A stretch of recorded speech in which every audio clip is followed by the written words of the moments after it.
Maintenant, je vais diffuser les cours que je donne habituellement à mon équipe. Donc, on fait des recherches, notamment sur la traduction des rêves, mais aussi sur, comme vous avez pu le voir là, l'évolution dynamique de l'homme, l'individuation, le futur. Donc, je vais publier régulièrement les cours que je fais ici avec mon équipe de recherche, de manière à ce que vous puissiez y avoir accès et pourquoi pas poser des questions et m'encourager à modifier le format ou le conserver. En sachant qu'il y aura d'autres vidéos qui arriveront par la suite aussi sur d'autres sujets, mais l'idée c'est que vous puissiez interagir et proposer des suggestions sur le format qu'on met en œuvre. Donc ces cours seront plus compliqués que les autres, un peu plus techniques, parce que c'est avec une équipe de recherche qu'on a mis ça en place. Mais bon, on s'est dit que c'était utile avec du coup mes partenaires de vous les faire partager, en tout cas pour quelques-uns, de manière à ce que vous puissiez vous aussi avoir accès à nos recherches. Voilà. Ok, donc les gars, le cours d'aujourd'hui va parler de l'individuation et du futur. L'objectif consiste à se rendre compte de la nécessité de l'individuation dans l'évolution future. Évolution qu'on a souvent vue ensemble, notamment sur les cours de Bergson ou Teilhard de Chardin. Donc je répète l'idée générale qui sous-tend l'évolution à venir. C'est un dégagement des forces du coup psychiques rendues conscientes à un stade de l'évolution qu'on appelle du coup l'humanisation, qui a succédé à l'hominisation pour aller vers l'amorisation. Et donc, si une énergie doit se dégager pour façonner ce qu'on a souvent vu ensemble, à savoir la noosphère, il se trouve qu'on peut reconnaître aujourd'hui que celle-ci est coincée. Et l'individuation consiste à se faire explorateur d'énergie actuellement, on pourrait dire refoulée, ou actuellement, comment je pourrais dire ça, mis de côté par les impératifs objectifs de production capitalistique, et en libérant cette énergie-là, redynamiser du coup l'individualité et la collectivité vers un seuil évolutif nouveau. Donc ça, c'est un peu ce qu'on a souvent vu ensemble. Maintenant, indépendamment de l'aspect collectif, ce sera une démarche individuelle qui permettra de donner au collectif sa nouvelle voie d'accomplissement. Et donc le but du cours consiste à essayer de comprendre quelles sont ses forces, où sont-elles, comment peut-on y accéder, et une fois qu'on y accède et qu'on se les procure éventuellement, comment les utiliser.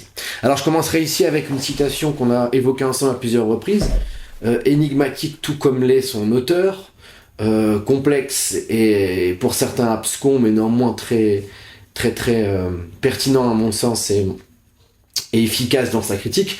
C'est une citation d'Heidegger sur un des ouvrages les moins connus mais les plus récents. Alors il est mort il y a longtemps, Heidegger. Le fait est que certains de ses écrits ressortent depuis maintenant 5-6 ans. Les livres noirs en sont un exemple. Livre noir, pardon, et ici l'histoire de l'Estre, qui est une publication qui date de moins de 2 ans, mais dont l'écrit tourne autour des années 40-50 à mon avis.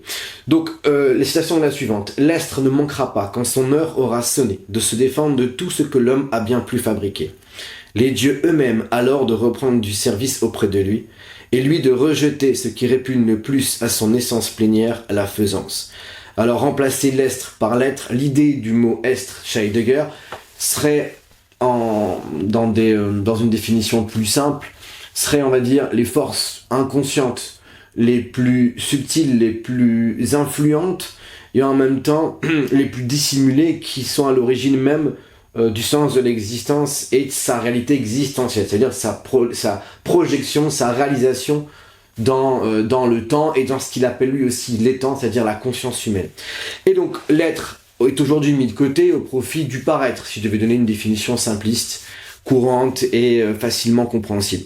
Et lorsqu'il dit l'être ne manquera pas, quand son heure aura sonné, de se défendre de tout ce que l'homme a bien pu fabriquer, il dit simplement que plongé que nous sommes dans une hypnose de notre propre création, donc on a créé des objets à partir d'une matière brute, et celle-ci et ce phénomène-là a engendré chez nous une auto-hypnose, donc on est devenu dépendant des objets qu'on possède. On a souvent vu ensemble des phrases du type voilà, les choses qu'on possède finissent par nous posséder. Cette réalité psychosociologique est évidente à celui qui ose regarder avec un tant que soit peu d'honnêteté ce monde. On a remplacé l'être par l'avoir. Et du temps d'Heidegger, c'était déjà évident, bien que ça le soit d'autant plus aujourd'hui. Et donc, l'idée, c'est qu'il y aura un réveil de l'être qui se défendra de tout ce que l'on a pu créer. Ce qui paraît aujourd'hui difficilement audible, parce qu'on a l'impression d'être nous-mêmes totalement dépendants totalement dépendant de ce qu'on a produit, de ce qu'on continue à produire, car même notre raison d'exister est surdéterminée par la quantité des choses que l'humain est en mesure de produire. Qu'elles soient d'ordre matériel ou aujourd'hui de service, c'est bien ça. Donc l'homme est devenu esclave de ce qu'il fabrique. Et pour que l'être lui soit restitué, il s'agirait de dire, si on est dans le christianisme, on dira l'esprit, même l'Esprit Saint, si on va dans une définition encore plus subtile et encore plus ambitieuse, nous sera restitué à partir du moment où nous-mêmes nous rejetterons ce de quoi nous sommes dépendants, parce que non seulement ça implique un investissement constant de notre réalité dans le temps d'être humain, mais que ça nous donne une définition, une rétribution identitaire égotique sans précédent. Si l'un a pu remplacer Dieu, c'est qu'il s'est fait créateur lui-même. Non pas créateur de vie organique, mais créateur de réalité technique. Technique facilitante dans le cadre du confort quotidien, mais hypnotisante dans le cadre du rapport à l'identité. Nous sommes enfermés.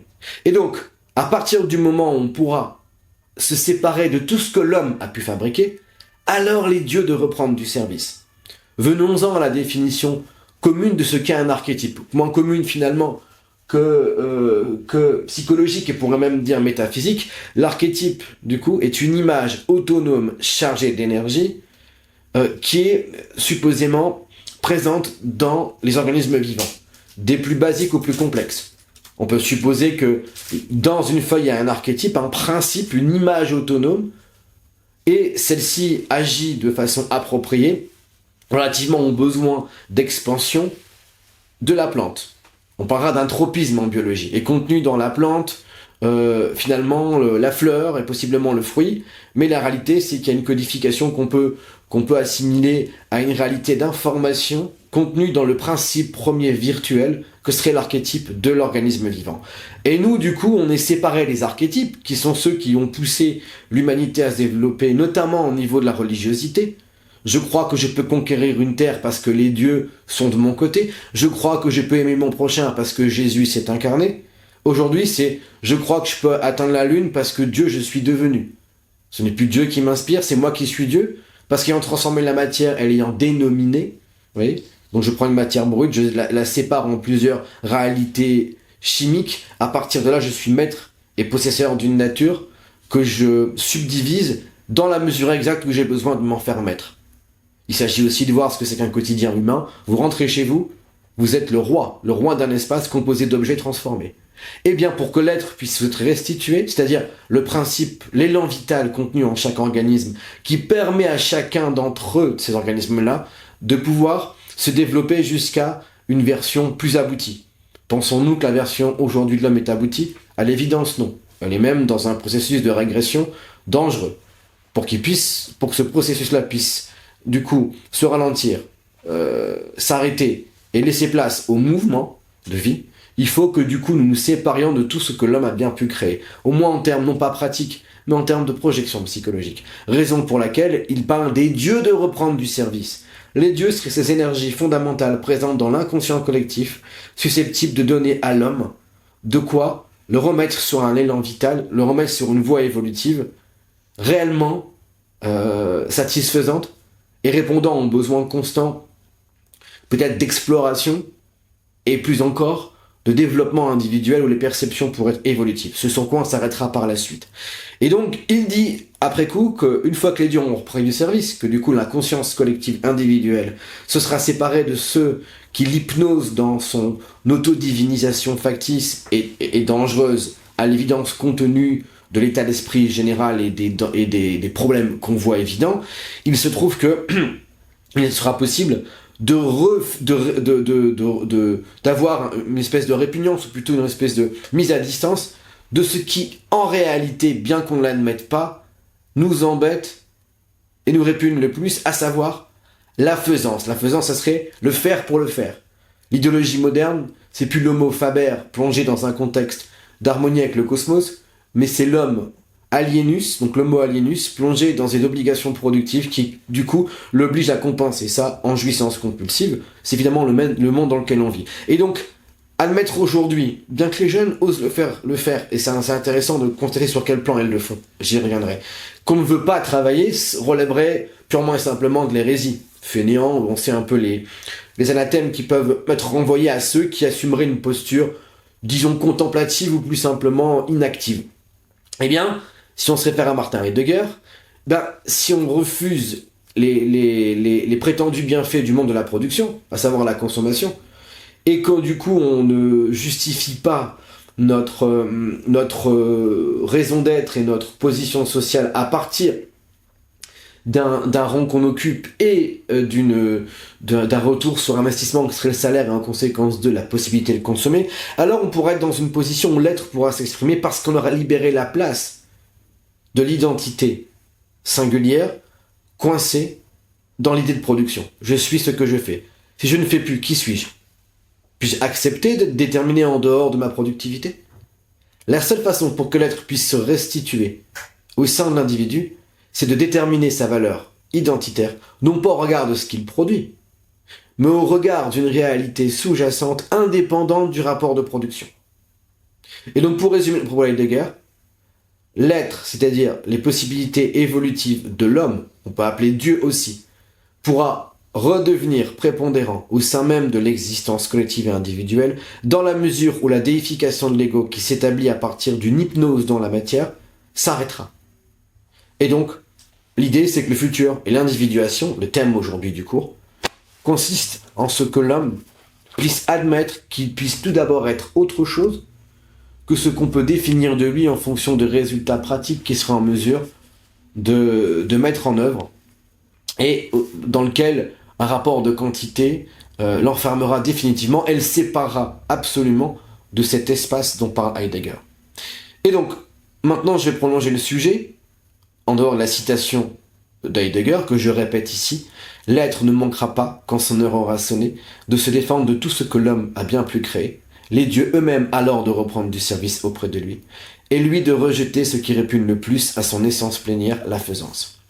Maintenant, on va passer... Alors, l'objectif des cours consiste aussi en une volonté clairement établie et stratégique de mise en lien d'informations qui peuvent être totalement a priori contraires ou simplement différentes. Je viens de parler d'Heidegger, donc un maître de philosophie, je vais parler là d'Howard Storm, qui est simplement un prof d'histoire de l'art qui a vécu une expérience de mort imminente dans les années 80 en France. Il est américain et était athée, donc là c'est important de le préciser, athée même assez véhément, croyait pas du tout en Dieu. Puis lors d'une visite dans différents musées européens et spécifiquement celui de Paris, du Louvre, il a eu une crise cardiaque et avec une expérience de mort imminente qui a chamboulé radicalement le rapport qu'il avait avec la foi. Et donc je vais moi mettre en lien Heidegger avec Howard Storm à partir d'un témoignage, et je rebondirai aussi sur d'autres auteurs, par Simone Weil, Jung et autres. L'idée c'est pas de ne pas s'enfermer dans une vision monodéterminée consistant à utiliser que des gens issus d'un seul et même domaine de compétences. L'heure est venue d'associer les connaissances au vu d'éclairer des problèmes concrets plutôt que d'alimenter sans cesse une coterie, une frange de théorie et de savoir juste pour dire de la faire proliférer indépendamment du reste. Donc là je vais simplement m'arrêter sur un passage cité dans l'ouvrage qui s'appelle Voir Paris et mourir de Howard Storm. Alors je vous renvoie à la phrase 4 ou 5 du cours du jour. Alors, les grands cadeaux que Dieu veut nous donner ne nous seront pas offerts tant que nous ne nous aimons pas assez pour nous en servir. Il veut nous donner le pouvoir de contrôler la matière et l'énergie avec nos esprits, la faculté de communiquer directement avec la pensée, de voyager à travers le temps et l'espace à volonté, de trouver le savoir dans la contemplation. Le pouvoir de ces cadeaux est au-delà de notre imagination la plus folle. Mais ils ne seront pas nôtres tant que nous ne mûrissons pas spirituellement pour utiliser ces pouvoirs de façon sage et avec amour. Alors, j'entends bien ici les petits ricanements de ceux qui disent comment peut-on passer d'Heidegger et de ce qu'il représente, en même temps de sa compétence incritiquable au-delà de ses positions qui sont un autre sujet, à un témoignage d'expérience de mort imminente. C'est là exactement, pour moi, justement ce qu'on se doit de faire, c'est mettre, non pas sur un terrain commun et dans une vision égalitaire et du coup sur un principe d'équivalence objective de témoignage, mais donner du crédit à ces témoignages, même si l'un passe par la philosophie et l'autre passe par un témoignage à la suite d'une expérience dont on peut juger qu'elle est pas recevable, mais dont il faut au moins prendre en compte voilà le sens, parce que effectivement si on fait un travail de recoupage, il y a des choses qui finalement s'articulent assez étonnamment. Donc l'idée là qu'évoque ce monsieur lors de sa vision, alors là j'ai coupé le passage pour des raisons de temps, mais il y a une vision où il voit donc un individu qui l'assimile à Jésus, qui lui montre un espace spécifique au sein duquel des gens sont en train de s'affairer en travaillant la terre avec une espèce de posture assez simpliste, tout en ayant un cadre futuriste qui est assez paradoxal. Et il dit qu'on lui fait part du fait que les hommes pourront maîtriser à souhait la matière plus tard, à partir du moment où ils parviendront à mieux s'entendre les uns avec les autres, ce qui évidemment relève d'un propos biblique, évangélique assez connu. Donc le principe de charité rendu du coup massif, effectif et non plus religieux au sens présenté comme une doctrine à laquelle il faut adhérer, parce que la religiosité n'est pas l'apprentissage d'une théologie. Beaucoup de gens dans le catéchisme ont appris ce qu'était la charité, et une terminologie, une façon de la décrire qui puisse être du coup considérée comme juste, mais n'ont pas appris à l'intégrer. Savoir n'est pas être. Connaître quelque chose n'implique pas forcément l'incarner. Et donc là, ce que nous dit Howard Storm, c'est que viendra un temps, d'après sa vision d'expérience de mort imminente, où l'homme sera capable de maîtriser la matière et le préambule qui lui permettra d'accéder à cette prouesse serait l'optimisation de la charité. Alors, pour ceux qui ont assisté au cours précédent, on s'aperçoit que l'individuation telle que Jung la propose consiste en une mise en union avec soi-même, avec ses propres peurs, avec son prochain, le premier qui serait son ombre, c'est-à-dire la partie non différenciée, non développée de la personnalité, celle où se situent les peurs et les manquements, la possibilité de créer un lien avec cette instance-là et de l'intégrer permettrait à l'individu de s'équilibrer et de ne plus être dépendant de facteurs d'accomplissement extérieur. Non pas ne plus interagir avec la vie externe, mais ne plus dépendre de l'extérieur en tant que critère d'évaluation catégorique. Et donc, dans le propos que je viens de vous lire, Storm laisse à supposer que il sera possible d'avoir dans une vie future un rapport avec l'environnement extérieur, je dirais industriel et autres, complètement désintermédié, déconditionné, voire même annihilé, pour ainsi dire. Et donc, si on part de l'idée de départ d'Heidegger, que on pourra accéder, que les dieux pourront reprendre du service, c'est-à-dire les archétypes pourront revenir pour donner un cheminement à l'homme, si l'homme se fait instrument de la volonté de Dieu, qui n'est ni plus ni moins qu'un plan d'évolution susceptible de nous amener à s'accroître continuellement et à développer du coup des forces insoupçonnées. Il suffit d'imaginer de quelle manière aurait pu projeter une image de l'homme, les hommes du Moyen-Âge et de l'Antiquité. Il se trouve qu'ils auraient vu chez nous une forme d'évolution sur un certain plan, matériel à n'en pas douter. Voir un avion ou quelque chose du genre aurait été pour eux surprenant. Et pour autant, sur un autre, il est vrai que cette évolution, certes, conséquente et remarquable, a entraîné une involution sur un plan psychologique, qui est exactement la courbe qu'on doit redresser pour aller chercher justement les éléments susceptibles de façonner le futur dont parle Heidegger avec le fait de rejeter la faisance et de se reconnecter au Dieu tel qu'il le dit dans un discours poético-philosophique et tel que Howard Storm le laisse entendre dans sa vision, donc dans sa expérience de mort imminente, à savoir une maîtrise de la matière sans intermédiaire technique, sur lequel on va revenir.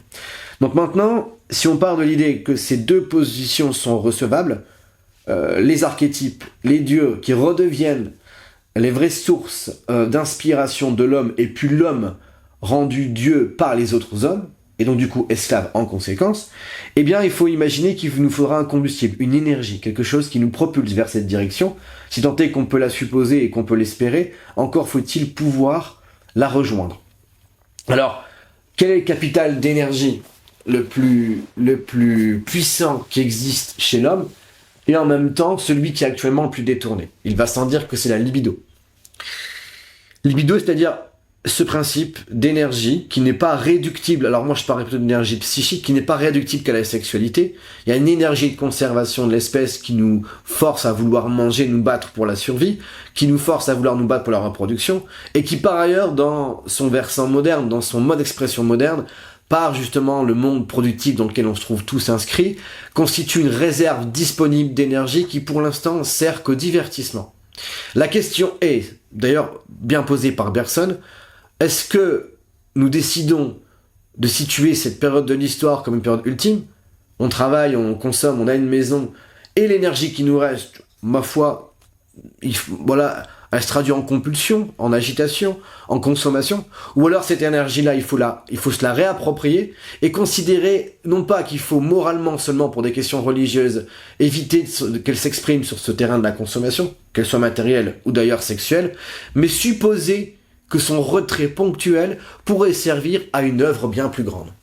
Supposer que le retrait ponctuel de l'énergie libidinale coincée dans la société du spectacle et dans les affres de la consommation, on va dire voilà frénétique, incontestable aujourd'hui, supposer qu'il s'agirait de la retirer non pas parce qu'on est des réfractaires religieux, mais parce que c'est à partir de celle-ci, en tant qu'énergie primitive, non plus sclérosée, coincée et limitée à du coup cette agitation nerveuse, voilà, dont on peut supposer qu'elle n'est pas une finalité, mais envisager qu'elle puisse être réinvestie, non pas pour des questions, encore une fois, de sclérose morale, mais d'ambition, afin de servir de combustible à ce que Heidegger nous propose, un principe de contemplation remis au devant de la scène, et ce que Storm a prétendument vu du futur de l'humanité, à savoir une maîtrise sur la matière qui soit plus médiée par la technique, mais carrément disponible dans l'essence même de l'homme et dans sa réalité d'interaction avec la vie. Alors là, on me dira, oui, dans un film de super-héros. Faut-il supposer que cette attractivité qu'on ressent pour les super-héros, cette tendance qu'on a à les admirer, relève simplement d'une fascination morbide de l'homme pour ce qu'il y a de plus puissant que lui, ou ça relèverait plus fondamentalement au niveau archétypique d'une supposition, d'une intuition, que l'homme n'est pas encore arrivé à son degré d'aboutissement ultime et qu'il est possible de le faire encore grandir. Toute la question est là. Et donc, là, je vais me servir, encore une fois, je vais essayer d'imbriquer voilà, des sources d'informations différentes. J'ai parlé d'une expérience de mort imminente, j'ai parlé d'Heidegger, maintenant je vais évoquer Gita Malache. Gita Malache, donc c'est un ouvrage connu qui s'appelle Dialogue avec l'ange. C'est une situation vécue au niveau de la Seconde Guerre mondiale, lorsque 3 petits juifs avant qu'ils soient déportés, Gita Malache, qui était une championne autrichienne de natation, les a protégés et a vécu une expérience de prétendu dialogue avec chacun de leurs anges.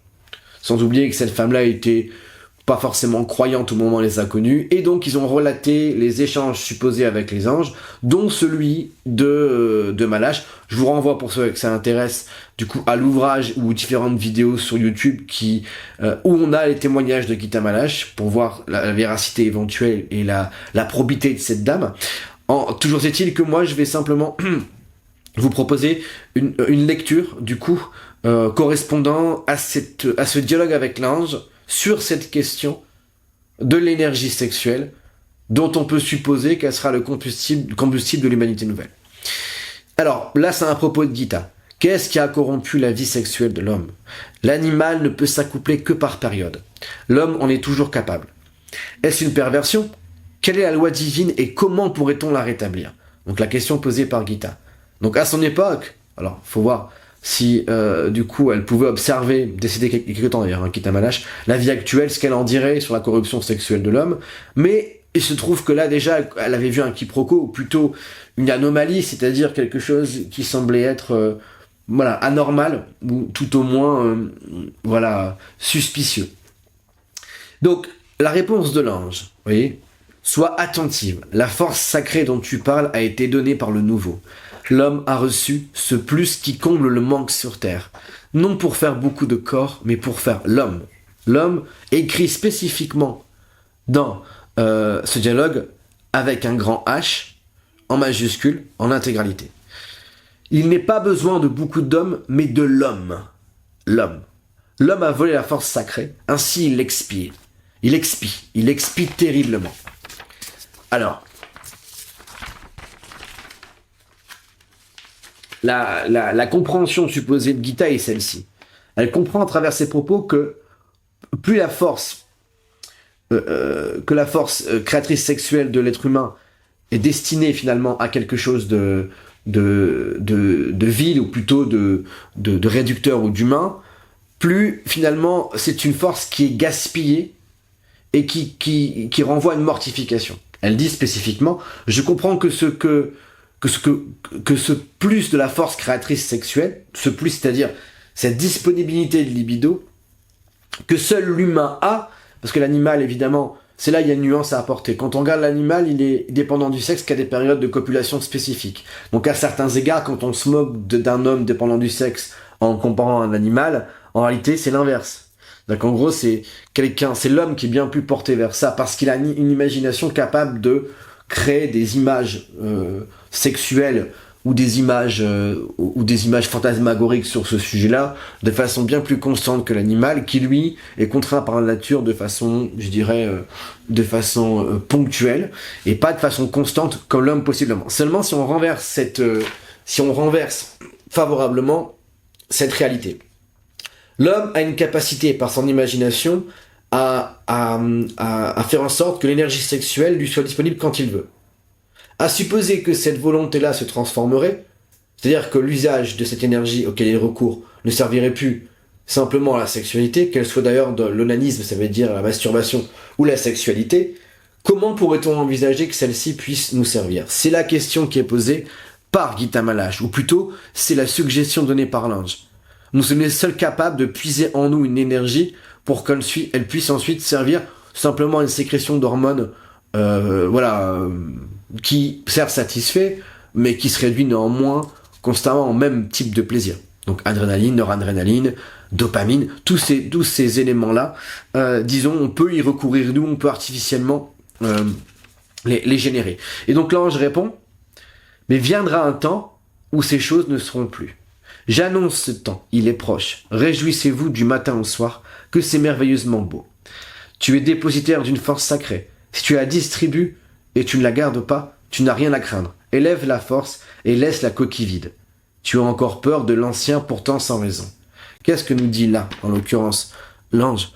Il laisse à supposer que nous sommes dans une configuration énergétique régressive, où nous pensons que cette énergie-là doit se manifester, se traduire, que d'une manière sexuelle, par le fait même qu'elle est une réalité environnante qui paraît presque inaltérable.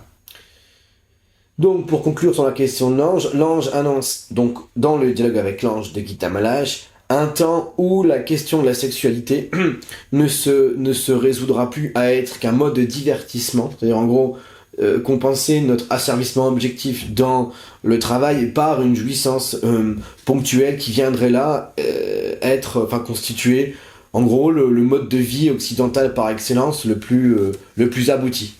Je suis aliéné et en réaction je peux par mon imagination, par mes désirs frelatés et artificiellement stimulés, créer un espace de jouissance disons parallèle, et donc on sera arrivé au bout du processus d'évolution, et l'homme sera du coup un animal producteur, un animal intelligent, un homo sapiens, dont l'intelligence servirait en dernier lieu qu'à une perspective, jouir le plus possible.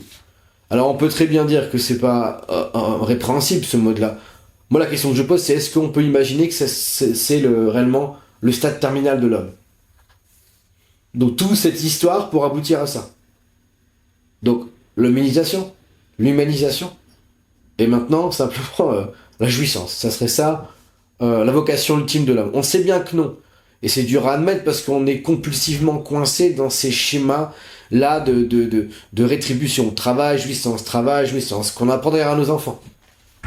Si tu travailles bien, tu pourras avoir des belles choses dans la vie, tu pourras être heureux. En gros, si tu travailles bien, tu pourras posséder beaucoup et jouir. Bon, j'y vois pas là de mal, j'y vois juste pas un assez grand bien. Je répète, je n'y vois pas là de mal, je n'y vois juste pas là un assez grand bien. Et c'est tout le propos de l'ange qui laisse entendre que oui, l'homme est en train d'expier à travers son désir, coincé dans des projections limitantes au regard de ce qu'on peut devenir. Et donc, à titre d'exemple, je vais parler d'un rêve. Dans ce rêve, c'est un individu d'une trentaine d'années dont on peut considérer qu'il a un degré d'avancement plutôt bon, plus ou moins individué, on dira ça comme ça.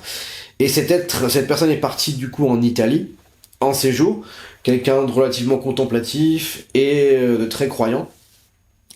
Et il se trouve que à la suite d'une journée de contemplation, savoir il s'est rendu dans différents musées, les musées où il y a les grandes œuvres, de la Renaissance, notamment la Galerie des Offices, où il a vu plusieurs tableaux. Alors tableaux que j'ai référés ici, en tout cas pour certains dans le cours, il suffira de le mettre en post-production si c'est jouable. Et à la suite de cette journée-là contemplative, il se trouve qu'il a fait un rêve assez interpellant. Si on se dit que l'énergie dont il était question à l'instant doit être réinvestie, réorientée, le rêve peut nous permettre de comprendre comment il peut être orienté, où est-ce qu'il est coincé, et surtout l'attitude du quotidien, consciemment redéfinie, peut être aussi un moyen précis. En l'occurrence là, si on parle de la libido, la libido primitive, dans son expression, serait une dimension active. J'ai une image de ce que c'est que la jouissance, il faut que je trouve un moyen de la vivre, donc coucher avec quelqu'un d'une manière ou d'une autre, et une fois que c'est fait, j'évacue cette tension jusqu'à ce qu'elle revienne sous une forme différente. Là, l'idée, c'est que la contemplation serait le moyen, donc l'attention réorientée, de changer cette pente d'écoulement énergétique restrictive. Alors, je vais prendre ici en préambule une phrase de Simone Weil qui disait, en s'appuyant sur du coup la Bible et spécifiquement le fameux passage du Jardin d'Éden, la pomme d'Adam par définition.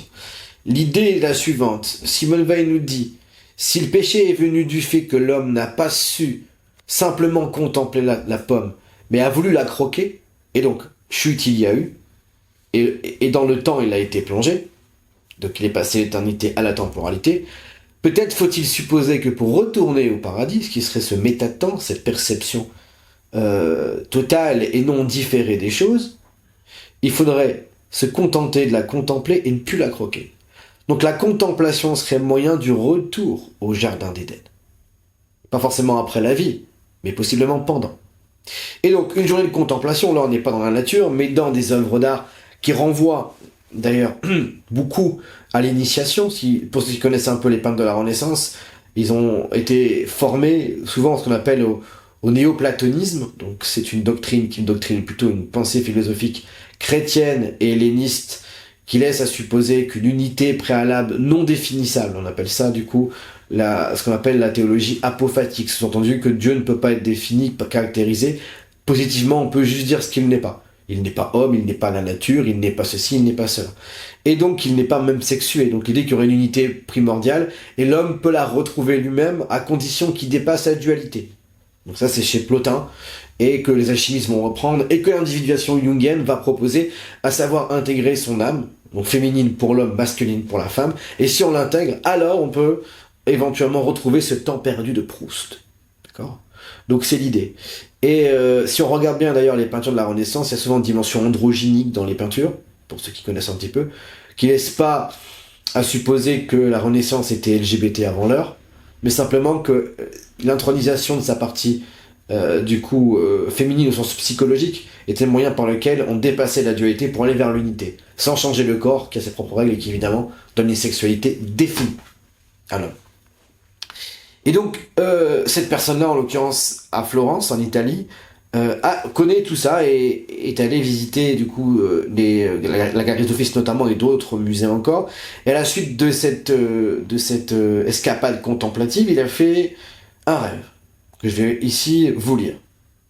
N'oubliez pas que le rêve vient aussi, en tout cas dans notre démarche à nous, mettre en évidence le fait que tous les travaux des philosophes, comme c'est le cas là, du coup de Gita Maharaj qui a parlé, dialogué avec l'ange de ses enfants et a priori du sien aussi, et autres sachants de l'histoire, finalement ce travail-là est contenu possiblement dans l'âme humaine, bien que par l'intelligence et les concepts, on puisse en donner une définition ou l'explication. Mais j'ai l'intime conviction que tout ce qui existe et a existé est contenu dans l'âme individuelle. Et le rêve vient le révéler, les concepts que les philosophes nous ont légués permettent éventuellement de les comprendre. Mais c'est présent dans chaque être. Et donc, à la suite de cette journée, il fait le rêve suivant. Je suis dans une grande cour de type château. L'atmosphère a une teneur de merveilleux. Je suis monté en moi. Je sens, monter en moi une puissance, une force particulière. Je suis encouragé par un esprit invisible à tenter de l'utiliser. Je vois alors un stylo, ou plutôt un porte-mine, ce que j'utilise habituellement. Donc l'individu en question écrit et lit beaucoup. Je me concentre avec mon esprit en orientant ma main vers l'objet. L'objectif consiste à le faire bouger à distance et le ramener vers moi. J'y parviens. L'objet atterrit dans ma main, content de moi, je souhaite alors en faire plus. Je veux que le crayon se transforme en sabre laser. Alors, oui, donc là la personne a laissé entendre que dans son rêve, lorsqu'elle voulait bouger l'objet dont il est question, elle avait le sentiment d'avoir le pouvoir de Jedi dans Star Wars, donc un pouvoir de maîtrise carrément des objets. Donc je souhaite alors en faire plus, je veux que le crayon se transforme en sabre laser, j'insiste mais je n'y parviens pas. À ce moment, je sens que l'énergie redescend. Je suis alors pris par une pulsion sexuelle, comme si ce pouvoir allait finalement me servir à jouir. Je sens cette tension en moi monter et quelque chose, pourvu d'un orifice, tente de me dévorer la main. Je finis par me réveiller. Donc pour récapituler, il est dans une situation de maîtrise, dans un espace un peu traditionnel des églises, assez beau. Il a le sentiment qu'il peut maîtriser la matière avec sa force, comme dans Star Wars par ailleurs. Et à un moment, il y a un renversement qui s'opère, probablement quand il conscientise trop l'événement. Et là, toute cette énergie retombe et une puissance sexuelle s'empare de la personne. Il a laissé entendre d'ailleurs, lorsqu'on en a parlé, que l'objet l'orifice qui voulait dévorer est un grand poisson qui voulait dévorer sa main. Donc il n'y a pas de projection sexuelle, il y a seulement une retombée de l'énergie.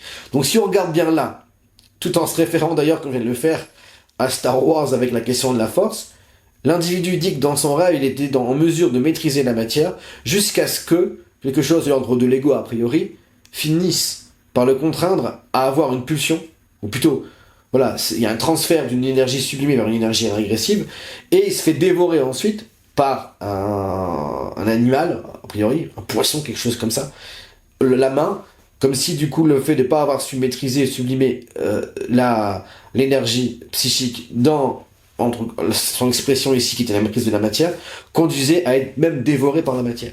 Ce qui est assez intéressant. Dévoré par une énergie qu'il n'a pas su transformer. S'il y a bien une expression pour caractériser l'homme moderne, c'est ça. Dévoré par les passions. Nous sommes dévorés par les passions. Et le langage qu'on utilise pour qualifier aussi l'attirance sexuelle ou les possibilités qui vont dans ce sens, il est là, je vais le bouffer, je vais le manger, je le mange, je le dévore, enfin bref. Et j'en passe. Donc, là, c'est pas une incrimination à la sexualité que j'évoque à travers l'explication de ce rêve, qui est assez simple finalement. C'est ce type-là est assez avancé et il est en mesure de pouvoir, dans le temps, non pas devenir un Jedi, mais tout au moins réorienter sa libido pour faire en sorte qu'elle puisse produire l'homme nouveau, c'est-à-dire le développer de façon insoupçonnée au regard des normes et des possibilités supposées actuelles. Donc, cette personne qui a la foi fait un rêve où elle voit, après une journée de contemplation d'œuvres d'art qui suggèrent l'individuation, donc le fait de s'unir avec son âme en combattant ses propres peurs et ses refoulements, en les transformant, eh bien cette personne fait un rêve où elle voit l'énergie dans son versant le plus positif potentiel, comme elle voit celle-ci retomber dans son versant négatif, où il passe de maître sage finalement à finalement à un individu possédé par une pulsion qui a priori le dévore. La traduction là est assez simple, si on se réfère à ce que j'ai évoqué précédemment. Donc dans pour l'instant les différents propos tenus ou que j'ai utilisés moi pour ce cours, on a Heidegger qui nous dit qu'il y a la possibilité, en se séparant des objets que l'homme a créés, de renouer avec une essence psychologique, un être inducteur d'évolution, inducteur, on pourrait dire de dynamisme spirituel. Là, si on se réfère à Howard Storm dans son expérience de mort imminente, où il nous dit qu'il est possible à terme de maîtriser la matière. Et si on se réfère à Gita Malash et son fameux dialogue avec l'ange, là, l'homme, pour l'instant, utilise les sexes comme une modalité finalement de jouissance qui certes le satisfait un temps, mais qui le maintient en terrible souffrance. On le voit bien aujourd'hui. Et donc là, si on se réfère à ces propos-là, on se rend bien compte qu'il y a des possibilités d'inversion du processus. J'ai parlé de Simone Weil qui dit que pour retrouver le paradis, faut contempler la pomme parce qu'on l'a perdue en la croquant. Eh bien, c'est tout le processus que l'humanité va devoir engendrer. Alors, vous me traiterez de fou, parce que mais c'est pas possible. Parce que la configuration psychologique aujourd'hui et les rapports à la libido est tellement ancrée dans la petite conscience égotique de l'homme comme étant naturelle, et elle n'est pas naturelle, elle est artificielle. Je répète, les chiens ont moins envie de faire l'amour que nous. L'envie de faire l'amour n'est pas quelque chose de naturel qui vient là. C'est la nature qui nous force, qui nous pousse à nous perpétuer par le plaisir ressenti dans cet acte-là. Et nous, par l'imagination, qui est une grâce comme une disgrâce si on est dominé par elle, qu'est-ce qu'on fait? On amplifie cette volonté-là, jusqu'à s'anesthésier toute possibilité d'évolution individuelle et collective. Or, les saints l'ont vécu, les perspectivistes les plus ambitieux et les plus profonds l'ont laissé entendre, Teilhard Chardin, sur lesquels on va revenir après. L'énergie coincée de l'humanité est celle-ci. La libérer permettrait d'enfin évoluer et sortir du carcan dans lequel on se trouve tous plongés, dont on sait bien qu'il n'est pas une finalité. Mais voilà, oser penser contre soi, c'est pas seulement un moyen scientifique de découvrir de nouvelles théories, mais c'est aussi un moyen par lequel on peut se représenter une possibilité évolutive, à mon sens, beaucoup plus rationnelle que l'idée qu'on puisse continuer encore longtemps ce cinéma libidinal actuel. Ce que je dis là est moins utopiste que l'idée de penser qu'on pourra tous souhaiter et vouloir simplement jouir en permanence les uns des autres, les uns sur les autres. L'utopie que j'évoque là et qui résonne dans vos esprits comme quelque chose de possible mais de lointain, voire d'impossible et de simplement fou, est plus réaliste que l'idée que vous avez dans votre tête que vous baiserez jusqu'à la fin de votre vie et que ce sera ça la seule possibilité maximale finalement de bien-être de vos vies. Vous êtes les fous. Ce que j'ai dit est plus réaliste. Bien que ce soit fou à entendre. Voilà pour le rêve. Je mets en post-production du coup certaines œuvres qui renvoient à ce que j'ai évoqué parce que justement elles ont été contemplées par l'individu en question et qu'elles ont un hermétisme, une signification disons assez puissante qui va dans ce sens. Voilà pour cette partie. Je peux continuer, Laurent, encore un peu? Ouais, tu peux continuer. J'enchaîne à comme ça après. Ouais, si tu veux faire des... Une petite pause vite fait. Donc les fruits d'attention détachés. J'ai évoqué brièvement les propos de Simone Weil sur l'attention, sur l'idée que si on est contemplatif de la pomme, c'est ce qui permettrait de retourner au paradis, car c'est en la croquant qu'on en est tombé finalement. Et là, elle, dans un texte extrait de La Pesanteur et la Grâce, elle part de cette notion-là. Elle dit « Les valeurs authentiques et pures de vrai, de beau et de bien dans l'activité d'un être humain se produisent par un seul et même acte, une certaine application à l'objet de la plénitude de l'attention.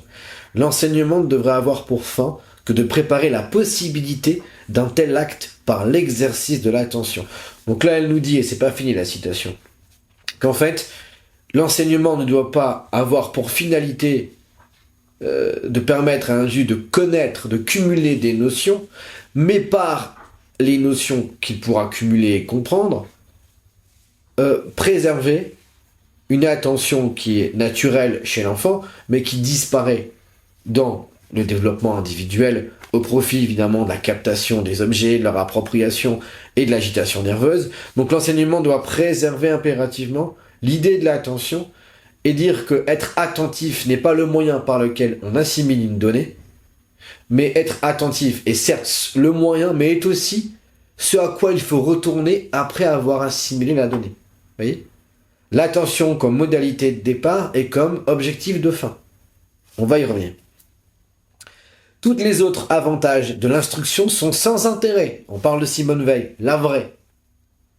Toutes les autres avantages de l'instruction sont sans intérêt. Autrement dit, si vous connaissez tout sur tout, mais que vous n'êtes pas pourvu d'attention, ça n'a aucun intérêt. Alors, quelqu'un me dirait ici, mais attends, ça ne veut rien dire. T'es attentif, l'enfant est attentif, et il est sous-développé supposément. C'est là l'erreur. C'est que le sous-développement supposé de l'enfant, que le regard d'adulte identifie comme tel, est en réalité un mode d'accès à la plénitude du temps qu'on a perdu nous. Le temps perdu de Proust, c'est ça. Comment se fait-il que nous n'avons plus les mêmes saveurs, les mêmes sentiments, la même perception du temps et de l'espace que celle qu'on avait étant petit? Parce que, n'étant pas pourvus d'un lexique, nous n'avons pas pu, en identifiant le monde par des mots, objectiver le monde, faire du monde un objet. Certes, il est l'objet de notre attention quand on est enfant, mais n'étant pas totalement caractérisé, défini, il donne une liberté à l'attention et en conséquence, une perception du temps inédite. Parce que lorsque vous regardez un objet à l'âge adulte, vous le regardez parce qu'il a une détermination supposée. Vous regardez tel monument historique et le guide touristique va vous dire « Ah bah il a été fait par tel architecte à tel moment, restauré à tel moment. » Donc votre attention va être secondarisée ou va se voir être du coup subordonnée à des données d'information. Or, l'idée de ce veille, c'est qu'il faut que l'attention redevienne l'alpha et l'oméga, dans le sens où l'attention déportée du sens de l'objet, ou plutôt qui se résout à ne plus s'enfermer dans le sens de l'objet, travaux aussi d'Heidegger sur l'art, hyper intéressant, dit qu'en fait, nous permet de renouer avec une parcelle d'éternité présente dans un instant, et cet instant en devient, se contracte, se solidifie dès lors qu'il renvoie à un rapport d'utilité. J'apprends pour, je connais parce que, j'assimile par besoin. Redécouvrir l'attention dépourvue de ce phénomène-là. Et la question de la libido évoquée tout à l'heure est, à ce sujet-là, extrêmement intéressante à prendre en compte. Quand vous regardez une femme que vous désirez, ou un homme, dans mon cas c'est une femme, quand vous regardez une femme que vous désirez, il se trouve qu'elle est l'objet de votre désir. Donc elle est bien objet d'une énergie en vous qui, par votre imaginaire, pourra éventuellement passer de ce format de désir à l'expression d'un plaisir. Donc il y a une dimension perspectiviste. La forme renvoie à l'exaltation d'une énergie, la libido. Cette énergie-là, par l'imagination, se dit que la forme, disait dans l'esprit de la certitude que la forme sera le moyen de, évidemment, sa mise en lien avec l'extérieur. La jouissance, par définition. L'idée de veille, si vous vous retenez de jouir, alors vous retrouvez le temps de Proust. Si vous vous retenez, avant même de jouir, de situer le désir comme étant la seule possibilité de mise en lien satisfaisante avec le temps et l'espace, et donc avec les objets, alors vous retrouvez le temps de Proust. C'est une perspective alléchante, même si le mot n'est pas bien trouvé pour le coup. Mais l'idée est là. L'idée est là. Et les saints l'ont découvert par une sublimation extatique de leur énergie et de leur imagination.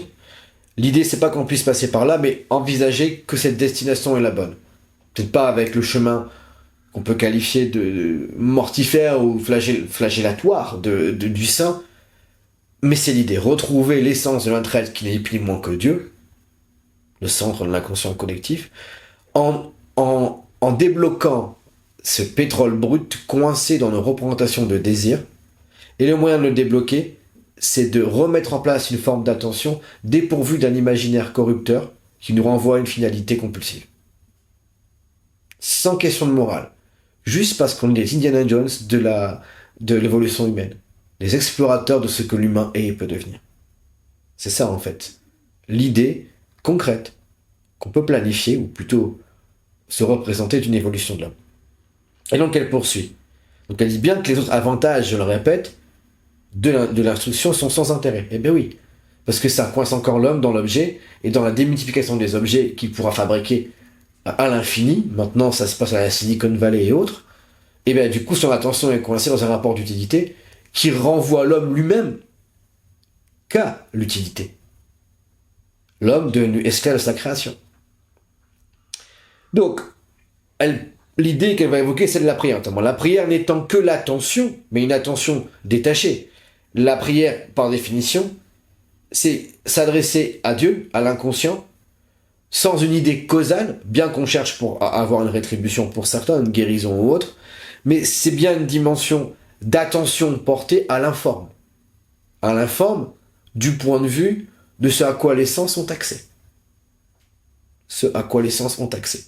C'est-à-dire qu'en gros, j'essaye de me concentrer sur quelque chose qui n'est pas là, que je ne peux pas me représenter, pour me procurer, sinon un salut, du moins une stabilité manquante, que les fameux objets sur lesquels je porte habituellement mon attention ne parviennent pas à satisfaire. Et donc, la prière n'étant que l'attention sous sa forme pure et les études constituant une gymnastique de l'attention, chaque exercice scolaire doit être une réfraction de vie spirituelle. Une réfraction de vie spirituelle. Donc l'idée ici qui est sous-entendue, c'est que chaque propos ou chaque démarche d'éducation doit faire en sorte de maintenir l'attention. C'est-à-dire en gros, ce que je t'apprends, certes, est utile, mais ne réduis pas ce qu'il se passe là dans le rapport d'éducation à l'utilité que tu pourras, envisager de l'information que je t'ai délivrée. Sois là, avec moi. Juste pour être, pour entendre. C'est ça l'exercice d'intronisation d'une notion spirituelle de prière dans un exercice d'éducation. Sans quoi toute la vie de la personne, et on voit les conséquences comportementales, il va à l'école, apprends parce que tu auras un bon métier plus tard. Ses parents vont lui dire range ta chambre, comme ça du coup tu seras organisé plus tard. Donc tout acte est déterminé, surdéterminé par une notion différée, d'avantage dans le temps. Et donc il va programmer ça en lui, toute sa vie il se dira que ce qu'il fait c'est pour servir demain. Sauf que le demain des demain, la mort, tout ce qu'il aura fait avant comme travail préfiguratif, au vu de celle-ci, ne lui servira à rien. Je poursuis. Donc il y faut une méthode, une certaine manière de faire une version latine, une certaine manière de faire un problème de géométrie, et non pas de n'importe quelle manière. Donc ça constitue une gymnastique de l'attention propre à la rendre plus apte à la prière, méthode pour comprendre les images, les symboles. Je renvoie ici au début du cours, quand je parlais des archétypes, des images autonomes chargées d'énergie qui induisent du coup les idées novatrices. Finalement, les gènes psychologiques de l'humanité, c'est ça. Et certains grands prophètes ou autres traversent l'archétype, se font imprégner de sa réalité et ramènent à l'humanité le nouveau saut qualitatif à envisager. C'est ça finalement. Et qu'il y a un point de référence mimétique pour la société. Parce que du coup, il s'inspire après de ce que le saint ou l'homme privilégié à certains égards, à d'autres non, mais en tout cas l'homme avant-gardiste, a pu mettre en œuvre. Et du coup, ils vont ça inspirera un modèle mimétique jusqu'à ce que ce modèle-là s'épuise pour que le nouvel archétype, c'est-à-dire une nouvelle possibilité sous forme d'image, puisse être donnée à l'homme. Et donc là, il faut qu'on aille les rechercher tous aujourd'hui, pas seulement certains privilégiés, par le biais de l'attention et de l'idée que le symbole et l'image est le propre de l'homme qui, à partir de lui, peut soit se résoudre à faire de son désir une modalité de plaisir perpétuelle, qui donnera du coup le pouvoir à ceux qui nous vendront les images et qui permettront d'en jouir, ou soit une réappropriation, pour que par l'attention donnée et par le réinvestissement de cette énergie à l'intérieur, nous puissions nous réunifier, tels que les néoplatoniciens qui ont inspiré De Vinci et autres nous l'ont proposé. Et donc, l'idée de fin, c'est qu'il y a une méthode pour comprendre les images, les symboles. Non pas essayer de les interpréter, j'y reviens, mais les regarder jusqu'à ce que la lumière jaillisse. Exercice qui va dans ce sens. Mettez-vous un jour à observer autour de vous les gens sans vous focaliser sur ce qu'ils sont censés être pour vous, que ce soit un rapport de hiérarchie, parents, patrons, ou un rapport social défini, amis. Regardez-les en faisant abstraction de ce qu'ils représentent à votre égard. Peu importe le cadre dans lequel vous les connaissez. Et vous les regardez juste. Vous y verrez l'enfant. L'enfant venu ici et ayant l'habit d'adulte qu'il endosse et les responsabilités qui vont avec. Mais si vous retrouvez l'enfant qui est derrière, c'est alors que l'attention aura percé suffisamment et la lumière aura jailli. C'est ça l'idée de Simone Weil. Alors on sera tous plongés dans le même espace, non pas conditionné par la valeur d'usage qu'on représente pour le monde, notre productivité, mais par la simple présence d'être ici en ce monde. En sachant que nous ne sommes pas de ce monde, nous sommes dans ce monde. Voilà pour cette partie. Et je vais d'ailleurs m'en profiter pour poursuivre sur un rêve. Rêve qui est celui de la compagne de l'individu que j'ai précédemment évoqué lorsqu'ils étaient en séjour à Florence. Alors, il se trouve que cette compagne est rentrée dans le même état d'esprit que son compagnon, à savoir une attention portée détachée sur les œuvres d'art. Les œuvres d'art, toujours à Florence. Et elle a fait le rêve qui suit ici. Alors, il y a une dimension subjective que j'évoque ici en lisant le rêve, mais sur laquelle je ne m'arrêterai pas, parce que dans la traduction du rêve, il y a énormément, dans celui-ci et d'autres, de choses liées à l'intra-subjectif, en gros, aux propres relations de la personne avec son entourage. Ce qui m'intéresserait d'analyser, ce sera la partie du rêve, du coup, plus archétypique. D'accord, qui rejoint celle du rêveur précédent, avec la question de l'objet à bouger avec ses mains, à l'occurrence le crayon, et puis la fameuse bête qui vient dévorer sa main. Donc ici, je m'arrêterai essentiellement sur la fin du rêve. Donc, individu ici de 36 ans, tout comme l'individu qui avait 38 ans, me semble-t-il, l'autre que j'ai précédemment cité. Donc elle a 36 ans, cette personne-là. Je suis avec ma mère et ma sœur, ma tante, n'est pas loin dans les parages. Apparemment, ma tante a besoin de vêtements. Ma mère me demande de lui prêter mes habits, alors qu'elle sait pertinemment que ma taille 36 ne conviendra pas à ma tante. En revanche, les habits de ma mère lui conviendraient très bien, ce que je ne manque pas de lui faire remarquer. Je ne comprends pas ma mère, selon moi, elle n'a pas un raisonnement logique. Alors un mot me vient à l'esprit face à cette situation, l'avarice. Puis je vis une autre situation dans laquelle je suis témoin, je vois des anciens collègues qui se déchaînent les uns contre les autres, je ne sais pas pour quelle raison, mais je vois bien qu'elles se plantent des couteaux dans le dos pour parvenir à leur fin. Le mot qui me vient à l'esprit cette fois est la jalousie, l'envie, puis je me trouve seul à l'arrière d'une voiture, je ressens beaucoup de souffrance, mon âme souffre car elle ne supporte pas de tes comportements humains. Donc là, cette partie, il y a énormément de choses à dire, mais c'est pas le sujet du jour. Il y a des choses hyper intéressantes que j'évoquerai peut-être à l'occasion dans un autre cours, mais c'est la partie qui arrive ici qui m'intéressera. S'ensuit du coup une situation où, tout à coup, je vois apparaître une somptueuse colombe blanche, entourée de faisceaux lumineux dorés. Elle passe à travers le pare-brise, s'approche et s'introduit en moi. Je suis frappé par le Saint-Esprit, ces sentiments qu'elle a. Je le sais, je le sens, ce qui me réveille d'un coup. Alors, précision non négligeable, la veille, elle a vu beaucoup de tableaux où les questions du Saint-Esprit. Si vous allez à Florence, il y a énormément de tableaux où on voit la colombe, qui donne ses rayons lumineux, alors parfois aux apôtres, parfois à Jésus, parfois même aussi à Marie, et c'est l'idée du Saint-Esprit. Donc, si on prend en termes catholiques chrétiens, c'est la Pentecôte, quand une langue de feu descend sur les apôtres, donc près du Saint-Esprit. Donc ça, c'était omniprésent dans les tableaux, bien qu'elle n'ait pas une connaissance assidue de ça, c'est son compagnon qui, à certains moments, lui glissait quelques informations là-dessus.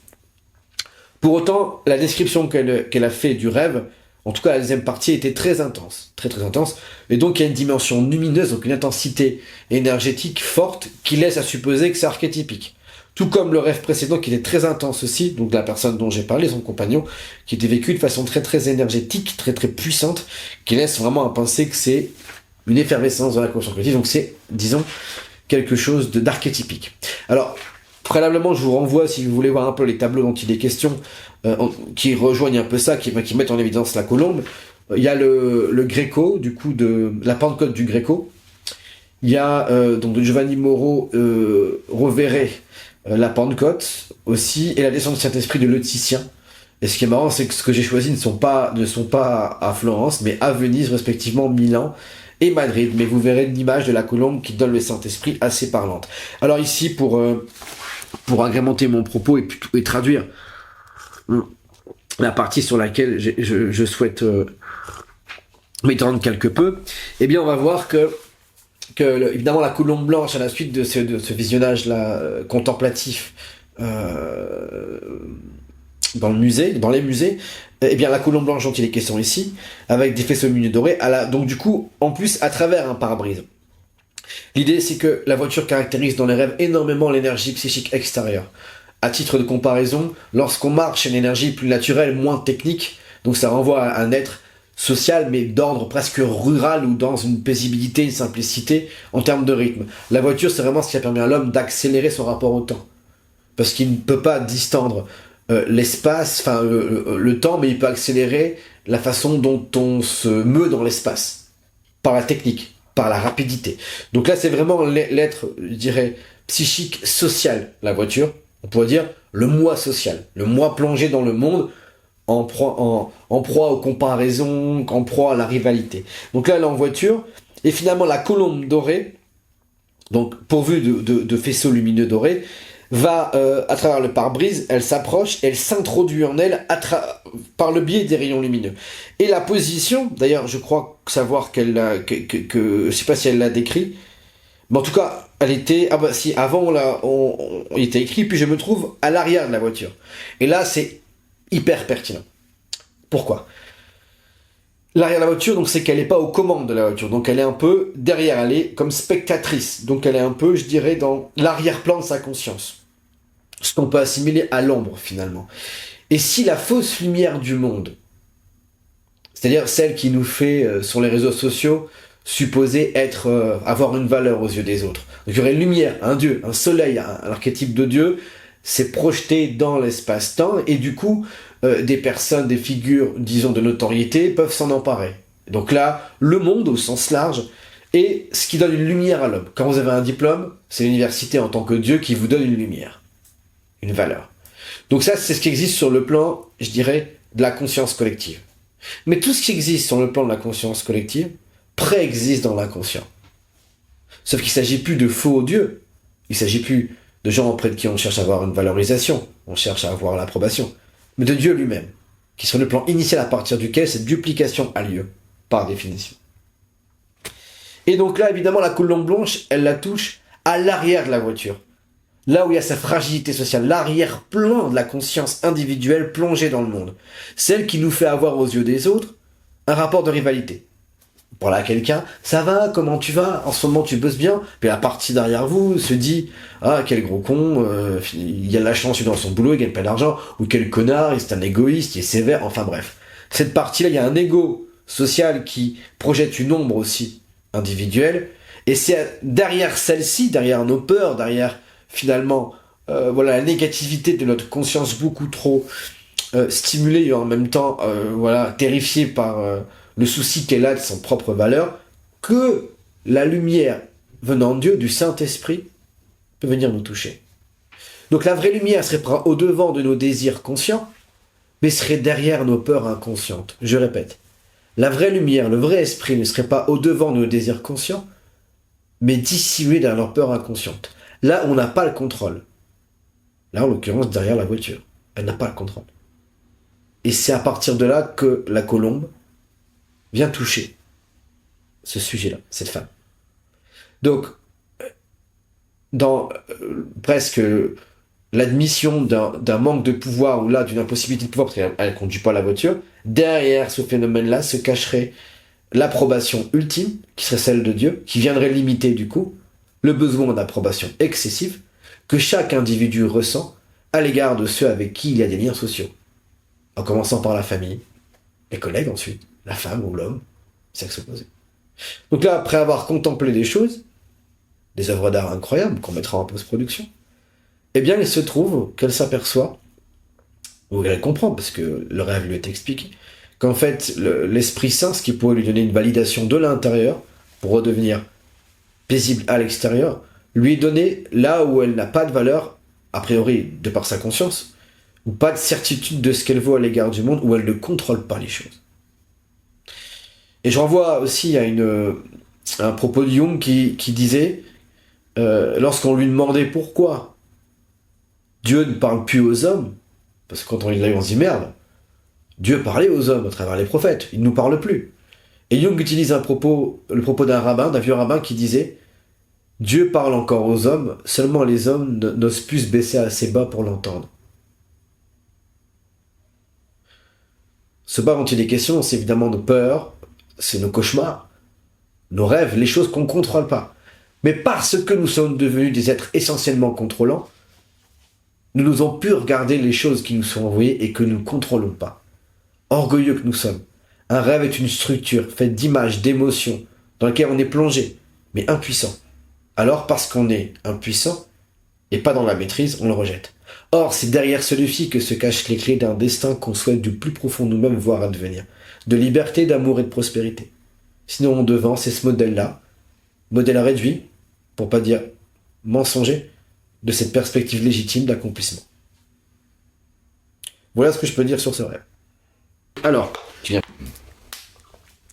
on passe à la dernière partie, où on va ensemble étudier un texte, plutôt je vais le lire et le décrire, qui va, entre guillemets, venir synthétiser les propos que j'ai tenté aussi de vous expliquer à plusieurs reprises. Pour récapituler un peu la première partie, donc on a eu la citation d'Heidegger, courte mais pertinente, qui renvoie à la possibilité d'un éveil de l'être par l'émancipation de tout ce qui nous retient captifs de la matière, donc de ce qu'on a créé.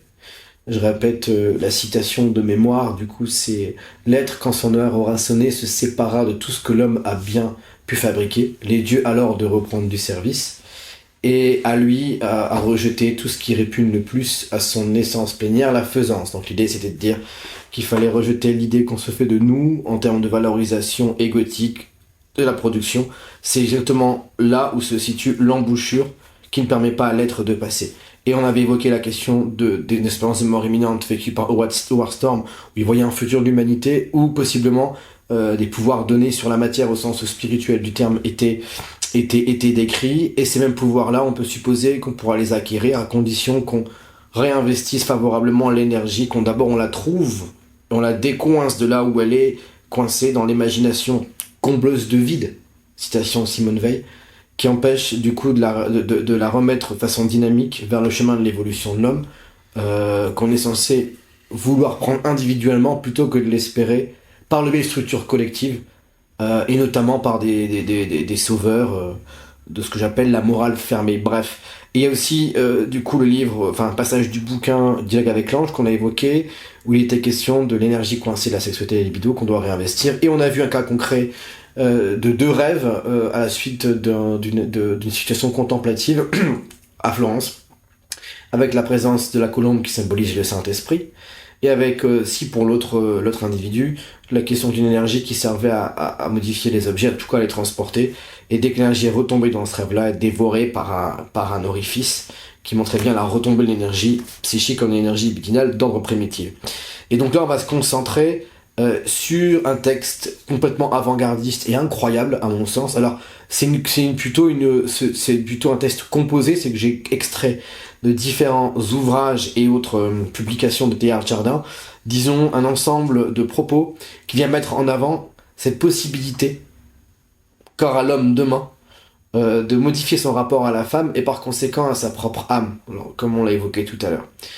Donc je m'arrêterai systématiquement pour préciser chaque point quand je jugerai nécessaire, mais ce texte vient synthétiser dans une vision évolutive dynamique l'ensemble des propos tenus qui eux-mêmes sont issus de différents domaines, comme on l'a vu tout à l'heure, et aussi des rêves qui font partie des matériaux pour moi les plus importants qu'on peut analyser aujourd'hui.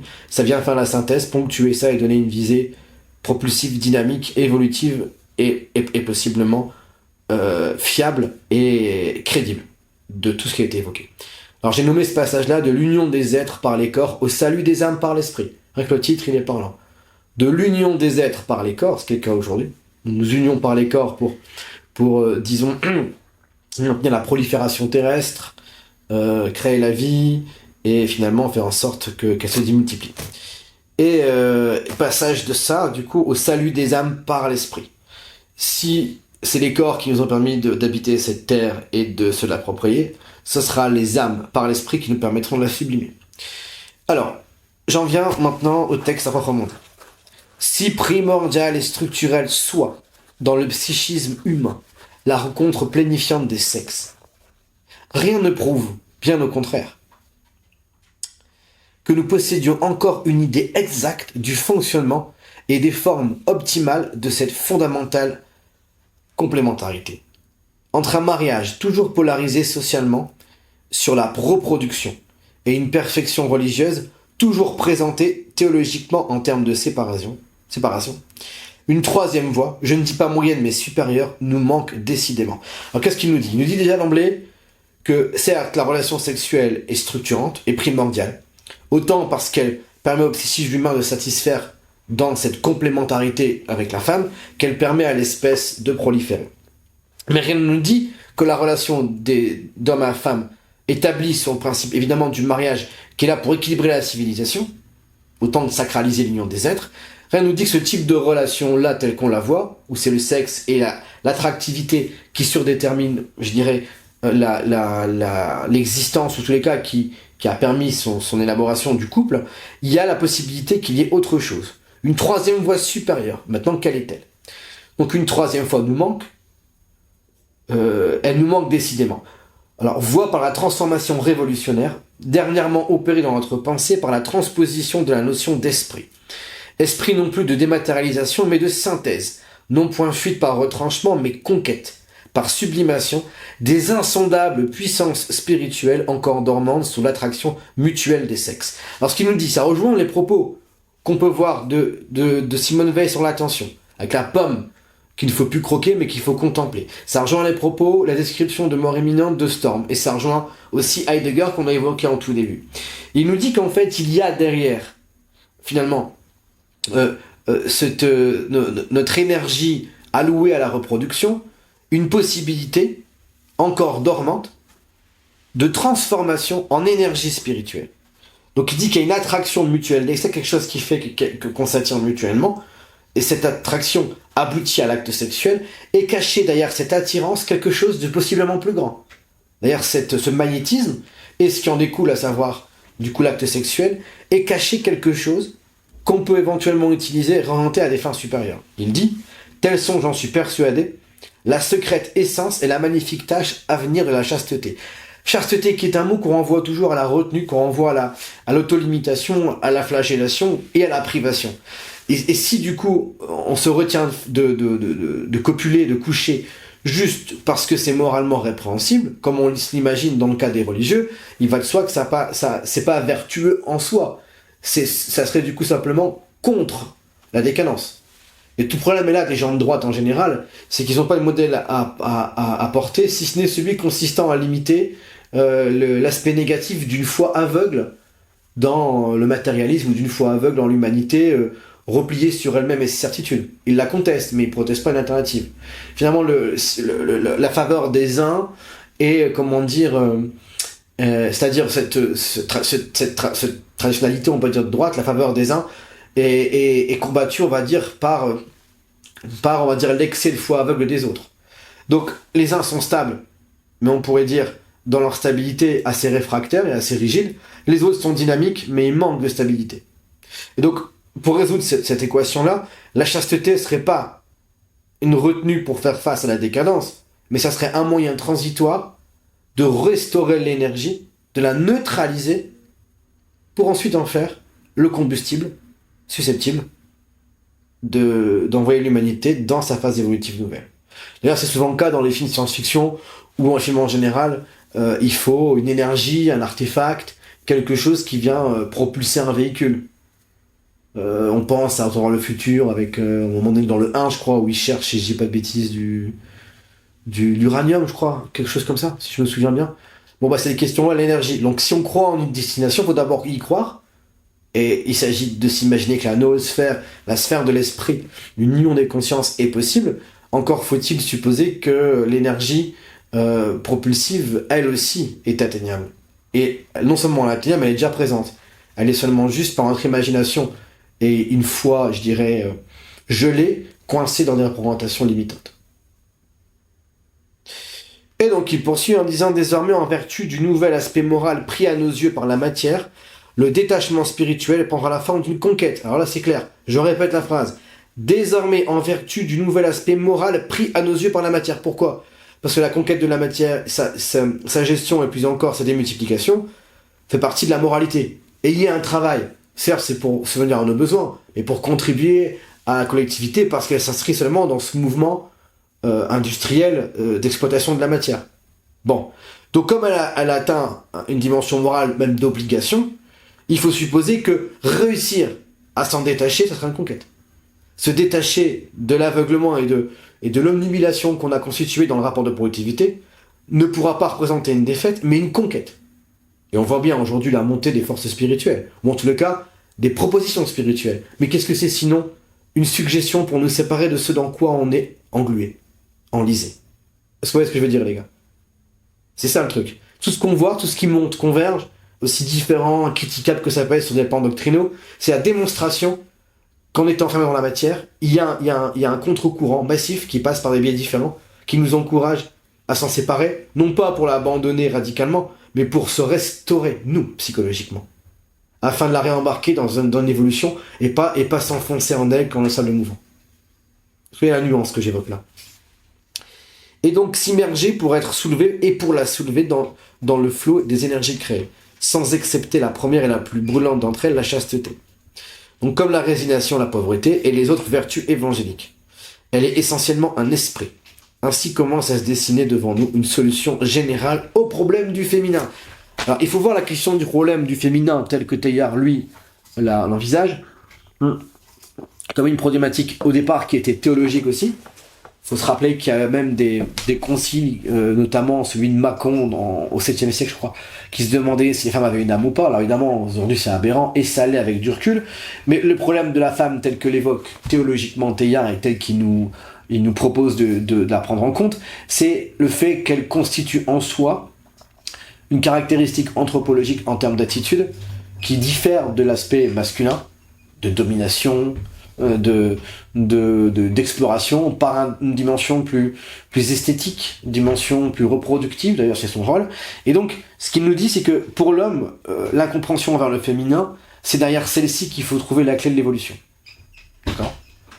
Par une sublimation du rapport au féminin. Donc pas un rapport seulement de conquête, pas un rapport appropriatif, c'est ma femme, c'est mon objet sexuel ou mon objet détenu symboliquement, mais quelque chose qui plutôt une entité spirituelle unique, qui d'ailleurs est considérée dans l'ésotérisme comme le vecteur de transformation de l'humanité. À savoir que la femme aujourd'hui représente, et il faut le dire, non pas en tant que telle, mais est utilisée de cette façon, un peu le commercial du capital, parce que pour vendre un pack de lait, on manque des nichons. Donc l'idée, c'est qu'on a pris le corps de la femme et on l'a enfermé dans, disons, des considérations purement sexuelles pour faire en sorte de favoriser l'expansion du libidinal capitaliste. Et là, il faut voir les travaux d'un mec comme Kluskar, par exemple, le libéral libertaire. Là, on est plutôt en philosophie, en sociologie. Donc il y a cette idée, oui, que la femme, si on en libère la vision restrictive que l'homme en a, elle sera la clé de l'évolution. Donc là, on est dans un féminisme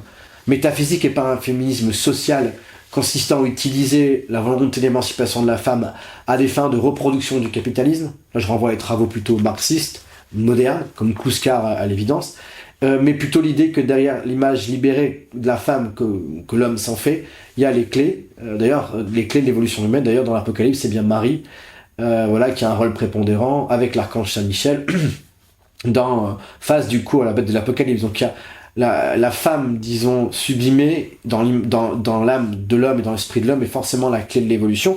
Donc là, voilà pourquoi il sous-entend qu'il y a cette idée de la chasteté, c'est-à-dire en gros, d'abord, avant de pouvoir revoir une image de la femme favorable, il faut retirer les projections qu'on en a, qui sont stagnantes et malencontreusement, je pourrais dire, dévorantes pour l'homme, sans quoi l'évolution restera un point mort. Il poursuit en disant « Au point où la vie, dans le monde présent, se trouve arrivée, l'unification spiritualisante des monades humaines est dominée par deux attractions de même nature, mais de valeurs différentes. » Et là, c'est important. L'amour réciproque de l'homme pour la femme et l'amour divin. Chaque élément est à la fois sollicité pour s'achever dans l'unité par des forces passionnelles et par des forces mystiques associées. Il faut à la fois compléter dans le féminin son unité humaine et dans le divin son unité cosmique. Alors elle dit qu'il y a deux formes d'attraction fondamentales dans l'humanité, et ça a toujours existé, bien que maintenant on tente de transférer l'une intégralement dans l'autre, qui expliquerait d'ailleurs pas mal de déboires et de déceptions. C'est qu'il y a le culte, l'amour rendu à Dieu, donc une âme qu'on dira transcendante, donnée à Dieu, Donc à l'église, par exemple, dans le culte, où je vais tous les dimanches, pour ceux qui le font, en tout cas c'était le cas pendant des siècles et des siècles, même indépendamment du christianisme, je vais au culte, et je donne mon âme à Dieu, ou je confie mon âme à Dieu. Donc mon âme était en réalité entre les mains, on va dire, de l'entité décisionnaire source que serait Dieu, ou les dieux, peu importe.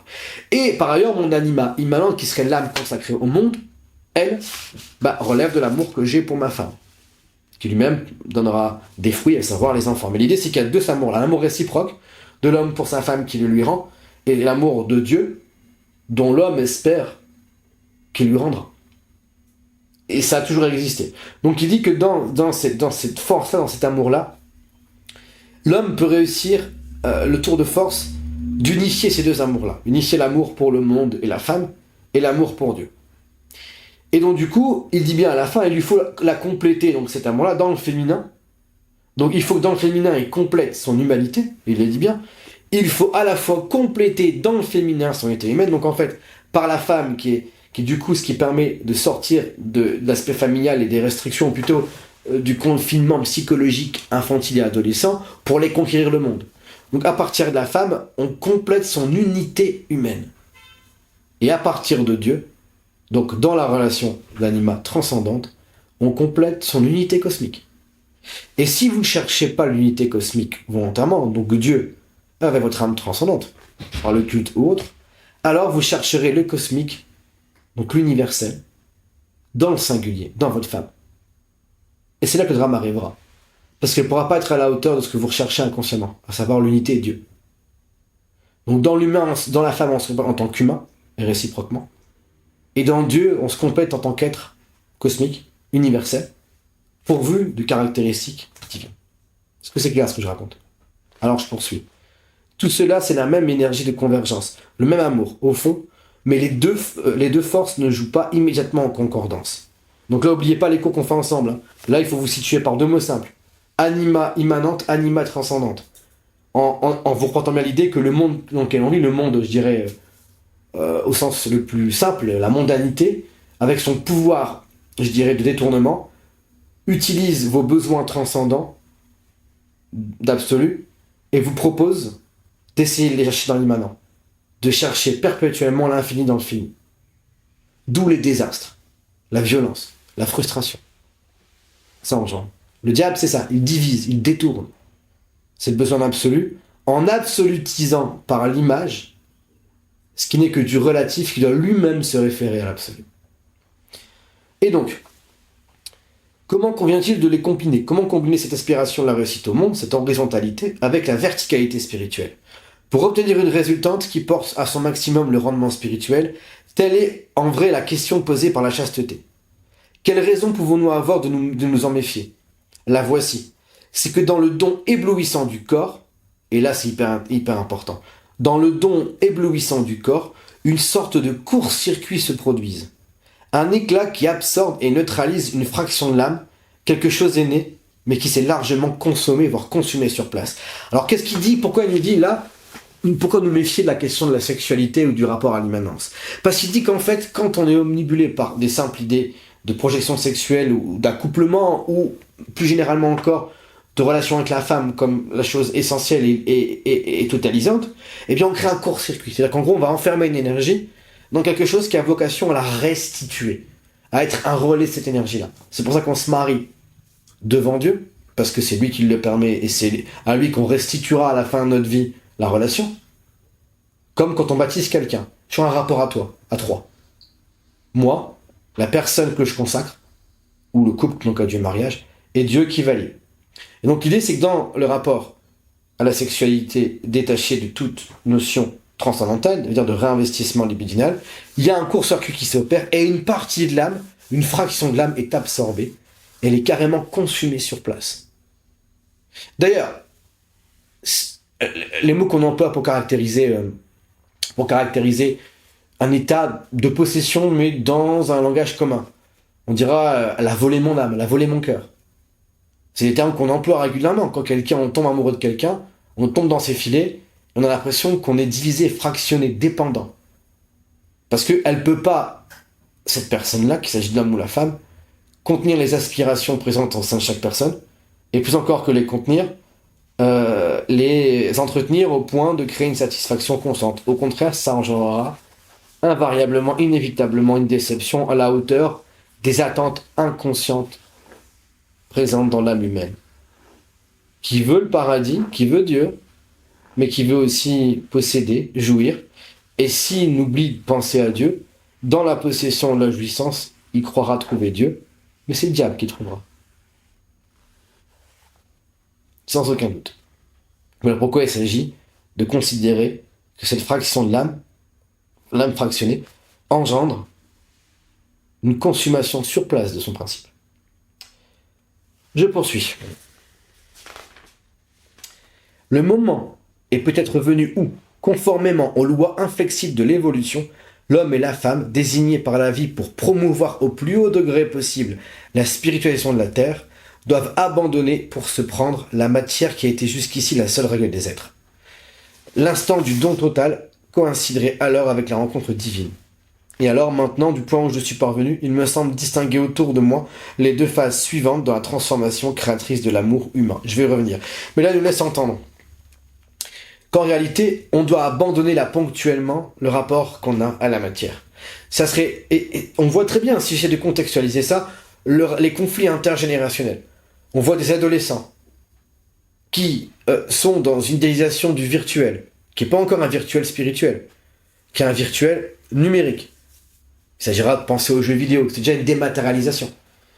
Et des parents qui regrettent du coup ces tendances-là qui renvoient à l'inutilité, qui renvoient à l'improductivité. Or, pour revenir à ce que Heidegger disait, si on veut nous être dans l'être qui peut habiter du coup la conscience, qui est devenue dépendante de sa propre capacité à créer et donc de l'homo faber aliéné, peut-on supposer que cette phase intermédiaire où les jeunes commencent à avoir un rapport à la matière qui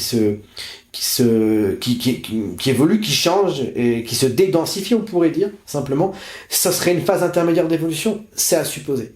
Donc on voit là des conflits entre des générations dont l'utilité est le leitmotiv absolu, être utile, travailler, et dont celles qui arrivent, leurs successeurs, sont parfois contemplatifs, alors au sens parfois basique, ils veulent juste du recul, pas beaucoup d'agitation, parfois un peu actifs dans l'idée que c'est du jeu vidéo ou des choses virtuelles, mais on assiste à une dédensification et une dématérialisation du principe même de sens.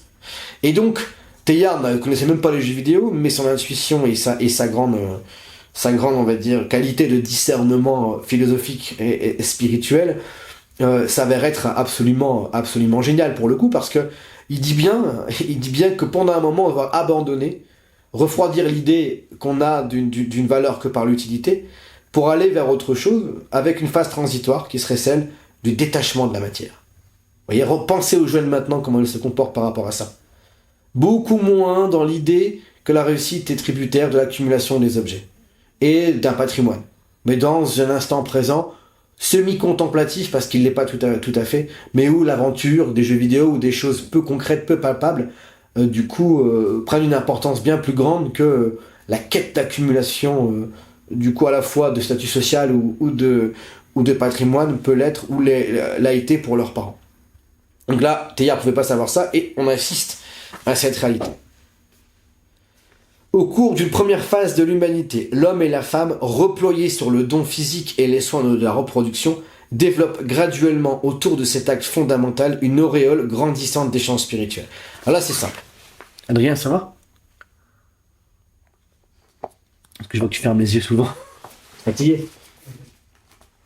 Au cours d'une première phase de l'humanité, l'homme et la femme, reployés sur le don physique et les soins de reproduction, développent graduellement autour de cet acte fondamental une auréole grandissante d'échanges spirituels. Alors là, ce qu'il faut se dire, c'est hyper intéressant. Parfois, on se plaint, ou les droitards se plaignent, des trop hautes exigences des femmes. Contradictoire, paradoxal, parce qu'avant, la femme servait à la reproduction, le mariage sacralisait la relation, mais il n'y avait aucune exigence de complicité psychologique entre les deux.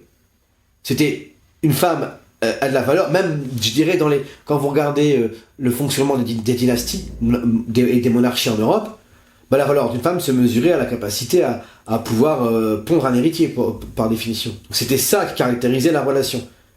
Es-tu capable, es-tu fertile, peux-tu me donner un héritier? Bon, là, on parle de monarchie, mais c'est pareil dans la vie courante des gens du peuple, a priori.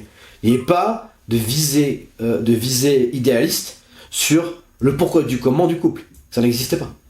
Aujourd'hui, on s'en plaint parce que limite, c'est paradoxal, jusqu'à l'humour quand on voit les inconnus qui se foutent la gueule des femmes sur un clip en particulier, où ils disent bien que les femmes savent pas ce qu'elles veulent, oui, non, non, oui, l'espace du peut-être, tout ça. Enfin bref, on connaît pour ceux qui s'intéressent à ces sujets. Mais là où justement Teilhard était avant-gardiste, c'est qu'il dit qu'il y a du coup une auréole grandissante d'échanges spirituels. Et là, vous me voyez venir. C'est-à-dire que cette exigence d'une relation qui se réduit pas à la fécondité, donc à la capacité qu'aura l'homme et la femme de créer une famille, mais du coup, qui non pas suffirait à eux-mêmes, mais s'expliquerait par elle-même. Je suis avec lui ou elle, parce qu'il est comme ça, il est comme ça, il est comme ça. Vous voyez ce que je veux dire? C'est-à-dire qu'en gros, c'est une exigence de complicité ou complémentarité ou d'affectivité psychologique qui est prépondérante. Mais les gars, ça, c'est un phénomène dans l'histoire extrêmement nouveau. Ça n'existait pas. Donc ça engendre évidemment mésentente, frustration, incompréhension, attente. Mais voilà ce qu'est l'auréole spirituelle. L'auréole grandissante d'échanges spirituels. Ça veut dire que on est sorti déjà un peu dans la douleur de cette stabilité du coup biologique comme priorité, parce que justement le couple était subordonné à ce principe. Parce que vous voyez ce que je veux dire? On est sorti de là. Donc dans autre chose maintenant. Pour le pire, actuellement, peut-être pour le meilleur, dans un certain temps. Est-ce que vous comprenez l'idée que j'évoque là? Voilà pourquoi Teilhard dit ce qu'il dit. Donc c'est totalement probant du point de vue de la réalité d'aujourd'hui. Entendez autour de vous vos amis, lorsqu'ils parlent d'une rencontre ou d'une possibilité avec quelqu'un, il y a évidemment la complémentarité physique, sexuelle, mais aussi de tempérament. C'est ça l'auréole spirituelle, qui s'est posée comme ça sur le chemin de l'évolution de l'homme dans, disons, son habitat, qui est aujourd'hui beaucoup la ville, hein, on dira ça comme ça. Donc, ce nimbe était d'abord une frange imperceptible. Peu à peu, c'est en lui qu'émigrent la fécondité et le mystère de l'union. Et puis finalement, c'est en sa faveur que l'équilibre se rompt. Donc c'est en la faveur de ce besoin-là de mystère d'union métaphysique qui comprend aujourd'hui seulement qu'une union de complémentarité psychique. Mais dans cette même volonté de complémentarité psychique serait dissimulée mystérieusement l'évolution métaphysique de l'homme. On y reviendra. Donc, et puis finalement, c'est en sa faveur que l'équilibre se rompt dans le mystère de l'union, mais à ce moment précis, le centre d'union physique, donc qui servait du coup à l'union des sexes, d'où la lumière émanée, à savoir le fait d'avoir des enfants par le biais de la nature, donc c'est une lumière qui émanait de ça, se révèle impuissant à soutenir de nouveaux accroissements. Je répète, et puis finalement, c'est en sa faveur que l'équilibre se rompt, le couple, mais à ce moment précis, le centre d'union physique, donc la sexualité, le rapport homme-femme, qui permet la prolifération de la vie, d'où la lumière émanée, la vie, se révèle impuissant à soutenir de nouveaux accroissements. Alors en gros, là maintenant, cette possibilité-là, elle peut pas, elle est actuellement pas assez développée et statique, donc elle permet absolument pas d'être un vecteur d'évolution. Vous comprenez un peu l'idée? Mais est contenu en germe aussi son évolution, et donc ça marche en avant par la volonté même qu'ont les gens d'exiger de leur couple qu'il soit une complémentarité, qui soit pas seulement biologique pour la vie, mais psychologique pour l'amour. Parce que c'est clair ce que je raconte. Le foyer d'attraction se rejette brusquement comme à l'infini en avant. Donc sans cesse, transgression, on change de partenaire, ceci, cela. On veut plus de partenaires sexuels, on veut des partenaires différents, à l'infini. Et pour continuer à se saisir plus dans l'esprit, les amants, là c'est la solution, ont à tourner le dos au corps pour se poursuivre en Dieu. Je répète. Et pour continuer à se saisir plus dans l'esprit, les amants ont à tourner le dos au corps pour se poursuivre en Dieu. La virginité se pose sur la chasteté comme la pensée sur la vie, à travers un retournement ou un point singulier. Donc là, on ne voit pas la virginité comme une privation, mais si du coup on refuse de s'établir seulement dans l'aspect matériel de notre, on pourrait dire ça, interdépendance physiologique, qui aboutit à la vie, si on tourne le dos à la matière, alors on pourra se retourner vers le soi, l'archétype de Dieu que j'évoque souvent durant nos cours, qui serait le vecteur de stabilisation supérieure de l'homme et de la femme, et plus encore de l'homme en lui-même, sur lesquels je reviendrai après. Donc à partir du moment où on voit que cette réalité nous tourne le dos, c'est-à-dire que la sexualité ne parvient pas à fournir du coup ce qu'on recherche consciemment ou inconsciemment dans ce domaine-là, à savoir l'absolu, l'extase, eh bien, il y a lieu non pas d'abandonner l'idée d'une évolution et d'une extase, c'est-à-dire d'une majoration de l'énergie, d'une sublimation, mais de se retourner pour poursuivre cette quête en Dieu. Qu'est-ce à dire sinon ce qu'on évoque perpétuellement? La quête du soi en psychologie, où c'est notre anima, d'abord l'anima transcendant que j'évoquais tout à l'heure, qu'on va essayer de retrouver, notre Béatrice, hein, pour faire référence à Dante, pour essayer de se réenraciner en Dieu grâce à son apport. Si la femme terrestre nous guide dans le monde pour trouver une place, donc l'anima immanente, la femme céleste, c'est notre âme indépendante, notre vraie âme sœur, nous guide pour réenraciner notre moi dans le soi. Nous guide pour réenraciner le moi dans le soi. Se retourner, tourner le dos au corps, se retourner et réenraciner son âme dans le soi. La femme fait pareil simultanément de son côté. Et le long de ce cheminement, on se regarde comme deux enfants, continuellement en lien avec quelque chose qui les fascine. Et le rêve permet ce mouvement perpétuel.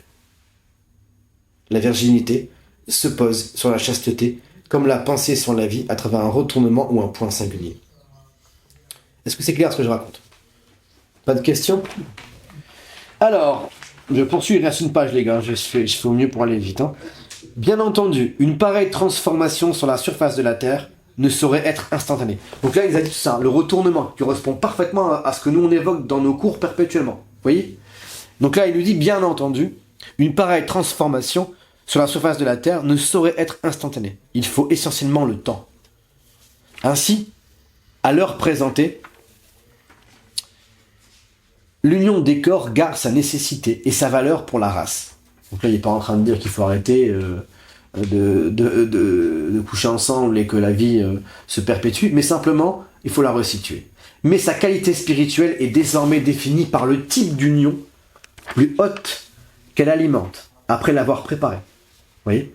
En gros, c'est la fameuse, j'appelle ça la trifonctionnalité théillardienne, par analogie avec la triple fonction chez Dumézil. Donc chez Teilhard, il y a l'idée donc de se centrer sur soi, on pourrait dire individuation, comprendre, se rassocier à son âme, pour ensuite, ponctuellement et postérieurement, se centrer sur l'autre, donc le partenaire, et à deux, dans un troisième temps, se surcentrer sur un tiers supérieur. Je me sens sur moi en cherchant l'absolu, donc par mon anima transcendant. Pendant ce temps-là, ma conjointe fait la même chose, elle écoute ses rêves, elle essaye d'agrandir sa conscience à l'intérieur plutôt que de l'étendre en surface à l'extérieur. Du coup, comme des enfants qui grandissant en conscience, c'est comme si un enfant constaterait qu'il grandit, qu'il voit ses bras, ses jambes grandir, son visage grandir, il ne le fait pas. Nous, on grandit psychologiquement si on le veut et qu'on se cherche, en cherchant Dieu. Et alors, on peut commenter en se tournant vers l'autre ce sentiment de grandir spirituellement. Donc, se centrer sur soi, se décentrer sur l'autre pour commenter cette quête d'absolu, et à deux, se centrer sur un tiers supérieur. Les trois termes de Teilhard, qui rejoint d'ailleurs la phrase assez connue de Saint-Exupéry, aimer, c'est voir ensemble dans une même direction. Certes, mais pas sur le même chemin pour pouvoir commenter joyeusement le chemin qu'on emprunte, tous les deux différemment, mais qui rejoint la même idée, l'absolu présent en chacun de nous. Donc, mais sa qualité spirituelle est désormais définie par le type d'union plus haute qu'elle alimente après l'avoir préparée. L'amour est en voie de changement d'état au sein de la nosphère. Et c'est dans cette direction nouvelle que se prépare, si les religions ont raison, le passage collectif de l'humanité en Dieu. Telle, je m'imagine, l'évolution de la chasteté. Donc l'idée des religions, si vous connaissez un peu, notamment les théories des différents âges, l'âge de son, l'âge de fer, le Kali Yuga, tout ça, et plus encore les théories eschatologiques, l'eschatologie de fin des temps. La fin des temps, en réalité, c'est pas la fin du monde, c'est la fin d'un monde pour l'ouverture d'un autre. Et l'ouverture de celui-ci est perçue, notamment dans le christianisme, comme l'avènement du Saint-Esprit pour tous. Le retour, la deuxième venue du Christ, le paraclet. Le paraclet, c'est consolateur, donc du coup, une sorte de réalité psychologique d'amélioration collective par le biais d'une théophanie, d'une apparition divine, celle de Jésus. Et donc, la fin d'un cycle qui en fait émerger un autre. Et donc, le passage des égos humains dans le divin. Qui est ni plus ni moins le processus proposé par Jung d'individuation. Allez combattre votre ombre, en tous les cas négocier avec elle. Rejoindre votre âme transcendante, celle qui est innocente et qui recherche le temps perdu de Proust. Et derrière elle se trouve Dieu. Buvez à la fontaine de jouvence de Dieu et revenez témoigner de ça en haut de votre conscience, aux autres, qu'ils en fassent de même. Et là, on passerait des relations interpériphériques, d'ego à ego hyper densifiées, aux relations intercentriques, de Dieu à Dieu, réactivées pour chaque individu. Cette source qui pourrait se propager à nouveau dans les êtres jusqu'au sommet de la conscience avec laquelle chacun interagira. C'est l'idée évoquée ici. Donc, théoriquement, cette transformation de l'amour est possible. Il suffit pour sa réalisation que l'appel du centre personnel divin soit assez fortement senti pour dominer l'attraction naturelle qui tendrait à se faire précipiter l'une sur l'autre avant le temps les couples de monades humaines. Donc il dit que théoriquement, cette transformation de l'amour, du coup, des uns envers les autres, est possible, mais pour qu'il soit réalisé, il faut que chacun ressente intérieurement l'attraction de Dieu. C'est-à-dire que l'appel de Dieu ne pourra plus être fait à l'extérieur par une voie exotérique. Les religions sont des exotérismes qui vous dit trouver Dieu à l'autel durant la messe, donc par la voie du collectif, mais trouver Dieu à travers un rapport personnel ésotérique. D'ailleurs, ne le revendique pas, il était évidemment un prêtre de l'Église catholique, il ne le revendiquait pas, mais si on sait lire à travers, on sait ce qu'il veut dire par là. Par une approche ésotérique, donc Dieu, on pourrait dire gnostique, pour en énerver certains, mais l'idée, ce serait qu'il y aurait, à travers la recherche individuelle de Dieu en nous et son émergence, l'encouragement suffisamment puissant pour nous permettre de transformer l'amour dont je viens de parler, dont, on va dire, l'expression dépend de notre capacité à vouloir être chaste pour cette évolution. Et si on réfère au rêve que j'ai présenté tout à l'heure, et encore, j'ai pas mis ceux, j'en ai plein, où l'archétype de Dieu apparaît, on voit bien que là, que cet esprit d'un côté et l'énergie dominée par l'autre, il y a un appel centre divin pour rejoindre. Alors, à l'occasion, dans notre cours, je vous montrerai l'archétype de Dieu. Dans le prochain cours, sur le même sujet, il est question de ça. Et si quelqu'un sent dans son fort intérieur, notamment par les rêves, où il peut se manifester, je viens de dire l'archétype de Dieu, pas Dieu, c'est-à-dire Dieu qui se manifeste à travers les représentations individuelles, subjectives de l'homme pour manifester sa présence et apaiser les tourments ressentis par une âme qui souffre dans le terrain des comparaisons et de la violence qu'elle induit. Si chacun ressent un appel personnel du centre divin, alors cet amour, on peut possiblement le transformer. Sans quoi on risque de tomber dans une précipitation libidinale excessive qui va faire qu'on va tous se replier les uns sur les autres. J'avais d'ailleurs prévu de montrer une peinture. Il y avait celle de Thomas Couture, de la décadence, du coup on voit des corps sur des corps, là partout c'est ça symboliquement. C'est une précipitation vers les corps, parce qu'on cherche dans cette union-là, disons sexuelle, une transcendance factice, vous voyez. Donc si on ne ressent pas personnellement l'appel du centre divin, notamment moi je dis que par les rêves c'est possible, et par un effort fait sur soi, un travail de connaissance de soi réel, ombre, anima, tout ça, alors on cherchera l'absolu dans le fini, dans le relatif, et on sera dans une espèce de transgression sexuelle dont on voit aujourd'hui les dégâts. Et donc, ce qu'il nous dit ensuite, pratiquement, alors là c'est intéressant, parce qu'il va dire, vous me prenez pour des fous, mais le fou c'est pas moi, c'est vous. Et il a raison. Pratiquement tout ce que j'ai écrit dans ces pages serait taxé par les 9/10 des hommes de naïveté ou de folie. L'homme est fait pour marcher sur le sol. N'a-t-on jamais eu l'idée de voler? Évidemment, c'est ironique. Parce qu'il dit, jamais personne n'aurait imaginé qu'un jour on puisse aller en avion. Pourtant, c'est le cas. Mais il a conscience que ce qu'il vient de dire là, que la chasteté serait un moyen par lequel l'homme pourrait évoluer, en tout cas, permettre de renouer, retrouver son énergie, du coup, psychique la plus puissante et la mettre au service d'une vision plus ample de ce qu'est l'homme, plus grandiose au sens divin et pas grandiose au sens, on va dire, humain. Là, ça serait la volonté d'être admiré par les autres qui conduit aujourd'hui à la pseudo-effervescence d'Internet. Je parle évidemment télé-réalité, d'Instagram. On veut tous être des dieux. À défaut de croire en Dieu, on veut tous être des dieux. Donc ça conduit à ce qu'évoque Teilhard comme le danger collatéral d'une recherche du relatif, de l'absolu dans le relatif. Et par contre, il dit bien qu'on peut prendre pour un fou, mais qu'en réalité, à l'image de ce qu'on a pu penser de ceux qui prétendaient qu'on puisse voler un jour, en réalité, c'est l'utopiste qui a raison. Et il va dire pourquoi. Oui, des fous ont fait ce rêve, voler. Et voilà pourquoi aujourd'hui, l'air est à nous. Ce qui paralyse la vie, c'est de ne pas croire et de ne pas oser. Or, nous le voyons maintenant. S'emparer de la passion au sens sexuel telle qu'elle est maintenant, pour la faire servir à l'esprit et puis au corps. Vous voyez, 3 instances. La passion, ça serait l'énergie de l'âme dans sa pulsion vitale la plus basique. Le corps, c'est le mode d'expression de l'âme dans le temps, et l'esprit, c'est le mode de régulation des deux. Vous voyez? Et cesser de laisser la passion, du coup, donc l'âme, servir le corps, c'est la chasteté, hein, pour que l'esprit prenne le relais. Vous voyez? Et il dit donc, s'emparer de la passion pour la faire servir à l'esprit serait d'évidence biologique une condition de progrès. Eh oui, eh oui, eh oui, eh oui. Donc, tôt ou tard, à travers notre incrédulité, le monde fera ce pas. Ce que je vous ai dit là se réalisera. Et on voit les jeunes générations qui commencent à avoir un dégoût pour cette décomplexion excessive du rapport à la sexualité, non pas parce qu'elle est immorale ou qu'elle est dégueulasse, bien que ça puisse être une raison, mais c'est parce qu'elle maintient l'homme dans un stade involutif, tout en lui donnant l'illusion d'explorer l'intégralité de ses possibilités même. Ce qui vaut le bien regrettable, à partir du moment où on pense qu'il est possible de franchir un pas supérieur. Et donc, tôt ou tard, le monde fera ce pas. Car tout ce qui est plus vrai se trouve, et tout ce qui est meilleur finit par arriver. Eh oui, eh oui, eh oui. Qui aurait pensé un jour qu'il n'y aurait plus d'esclavagisme et qu'il y aurait l'égalité, non seulement des sexes, mais des races. Personne n'aurait pu imaginer que cette possibilité-là soit effective un jour. C'est arrivé. Et d'autres choses arriveront encore bien plus grandes. D'où la phrase qui arrive ici, qui est extraordinaire et qui rejoint le travail qu'on fait nous ici, en explorant l'inconscient des gens, en explorant du coup ce qu'il y a de plus subjectivement authentique chez les gens, leurs sentiments, l'amour qui les porte, et par conséquent la frustration qui découle de cette impossibilité de le maintenir à un degré élevé de façon constante. Quelques jours après l'éther c'est l'espace au sens des Grecs, ce qui relierait tout le monde par définition.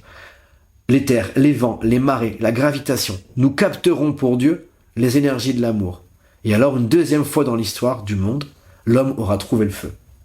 L'homme aura trouvé le feu. Souvenez-vous, dans d'autres ouvrages qu'on a explorés ensemble,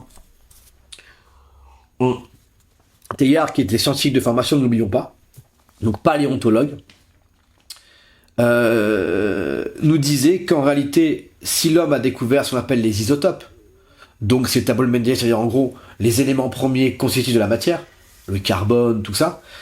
Finalement, la nouvelle évolution, le nouveau feu, sera quand on aura découvert ce qu'il appelle les isotopes psychiques. Sous-entendu. Et là, on rejoint la philosophie de Kant. Kant qui nous dit que les phénomènes sont appréhendables par la raison. Je peux voir un objet, lui donner un nom, comprendre sa texture, mais je peux pas atteindre ce qu'il appelle les noumènes, qui serait du coup ce qui est à l'origine des attentions de l'homme et des réalités qui mettent en mouvement la vie. L'amour, la paix, l'union, la justice, tout ça, c'est des choses qui œuvrent dans le cœur des gens, dans l'esprit des gens, mais qu'on ne peut pas saisir empiriquement. Et donc ce que nous dit Kant, c'est qu'il y a un monde en soi qui n'est pas atteignable. Il y a un monde, pour soi on pourrait dire, matériel qui est atteignable par l'essence. Et Teilhard nous dit qu'en réalité, l'évolution de l'homme se déroulera lorsqu'on aura découvert ces énergies d'amour qui propulsent l'intention, la volonté de l'homme vers les projections que les commerçants ont à charge de maintenir toujours de façon caricaturale et limitée pour faire proliférer leur business. Mais l'idée est celle-ci. Donc, quand on aura trouvé ces énergies, ces isotopes, donc en gros, tout ce qui relève des raisons d'agir subtiles, singulières de chaque individu, rassociées à l'idée archétypique du principe, quand vous voulez faire la justice avec votre enfant ou votre femme, vous êtes dans l'amour, finalement, c'est une résonance, c'est la résonance singulière d'un besoin collectif. Donc, dans l'individualité, il y a la réalité universelle. Les deux sont intriqués. Et donc, d'où vient ça? Dieu se cache derrière nos intentions d'aimer. Et donc, on peut les explorer, et je pense que le rêve est le moyen d'explorer ça personnellement pour chaque personne. C'est ma grande conviction. Ce plan de Teilhard est réalisable à condition que chacun, on cherche le centre divin en nous, par le biais d'acheminement individuel, personnel, unique, mais qui renvoie à un besoin collectif. Et donc, quelques jours après l'éther, les vents, les marées, la gravitation, nous capterons pour Dieu les énergies de l'amour. Et alors, une deuxième fois dans l'histoire du monde, l'homme aura trouvé le feu. Teilhard poursuit en disant « L'amour cherche l'union, c'est-à-dire le contact des êtres. Or, comment s'établit le contact? Un instinct facile répond par la matière. Eh ben oui, moi je suis en contact, là, avec le cul. Je suis en contact avec ce qui m'entoure. par la matière, l'expérience condamne ouvertement ces méthodes d'union. Pourquoi, les gars? Parce que la matière est un principe de séparation. Je ne pourrai jamais m'unir à ce fauteuil. Il pourra juste supporter mon poids et être conçu pour. Donc la matière, par la matière, l'expérience condamne ouvertement ces méthodes d'union. L'amour charnel, donc l'amour qui s'établirait autour d'une attraction liée à la matière, ne réussit pas parce que le principe auquel il se confie la matière n'est pas un principe de contact, mais de séparation. La preuve, c'est que qu'est-ce qu'a fait l'homme quand il a commencé à avoir le langage? Il a séparé les choses. Ce que dit Héraclite, le penseur présocratique. C'est-à-dire qu'en gros, la physis, la nature, on la sépare. Donc si je vois une forêt, je vois déjà plus la nature. Je vois un type de nature dans la nature. Et au sein de la forêt, je vois plus la forêt.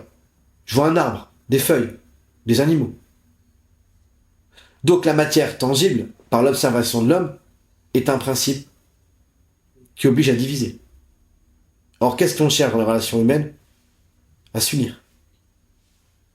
Donc, par nature, où on a besoin de subdiviser pour se repérer, or notre âme, elle cherche pas à diviser, elle cherche à s'unir. L'esprit, pour maîtriser, divise son environnement, par la domination et par l'appropriation. L'âme, pour respirer, a besoin, et pour s'étendre, de s'unir. Donc se confondre dans l'autre, c'est l'objectif, ou en tout cas c'est ce qui est cherché, faire qu'un avec l'autre, c'est l'âme qui le veut. Par contre l'esprit, lui, pour s'établir, la conscience, l'intelligence, a besoin de diviser les choses. Et donc, la matière en proprement dit, lorsqu'on la désigne, on la divise. Ceci étant dit, elle n'est pas un principe qui permet de favoriser le développement de l'union. Vous voyez un peu l'idée? Donc l'amour charnel ne réussit pas parce que le principe auquel il se confie la matière n'est pas un principe de contact, mais de séparation.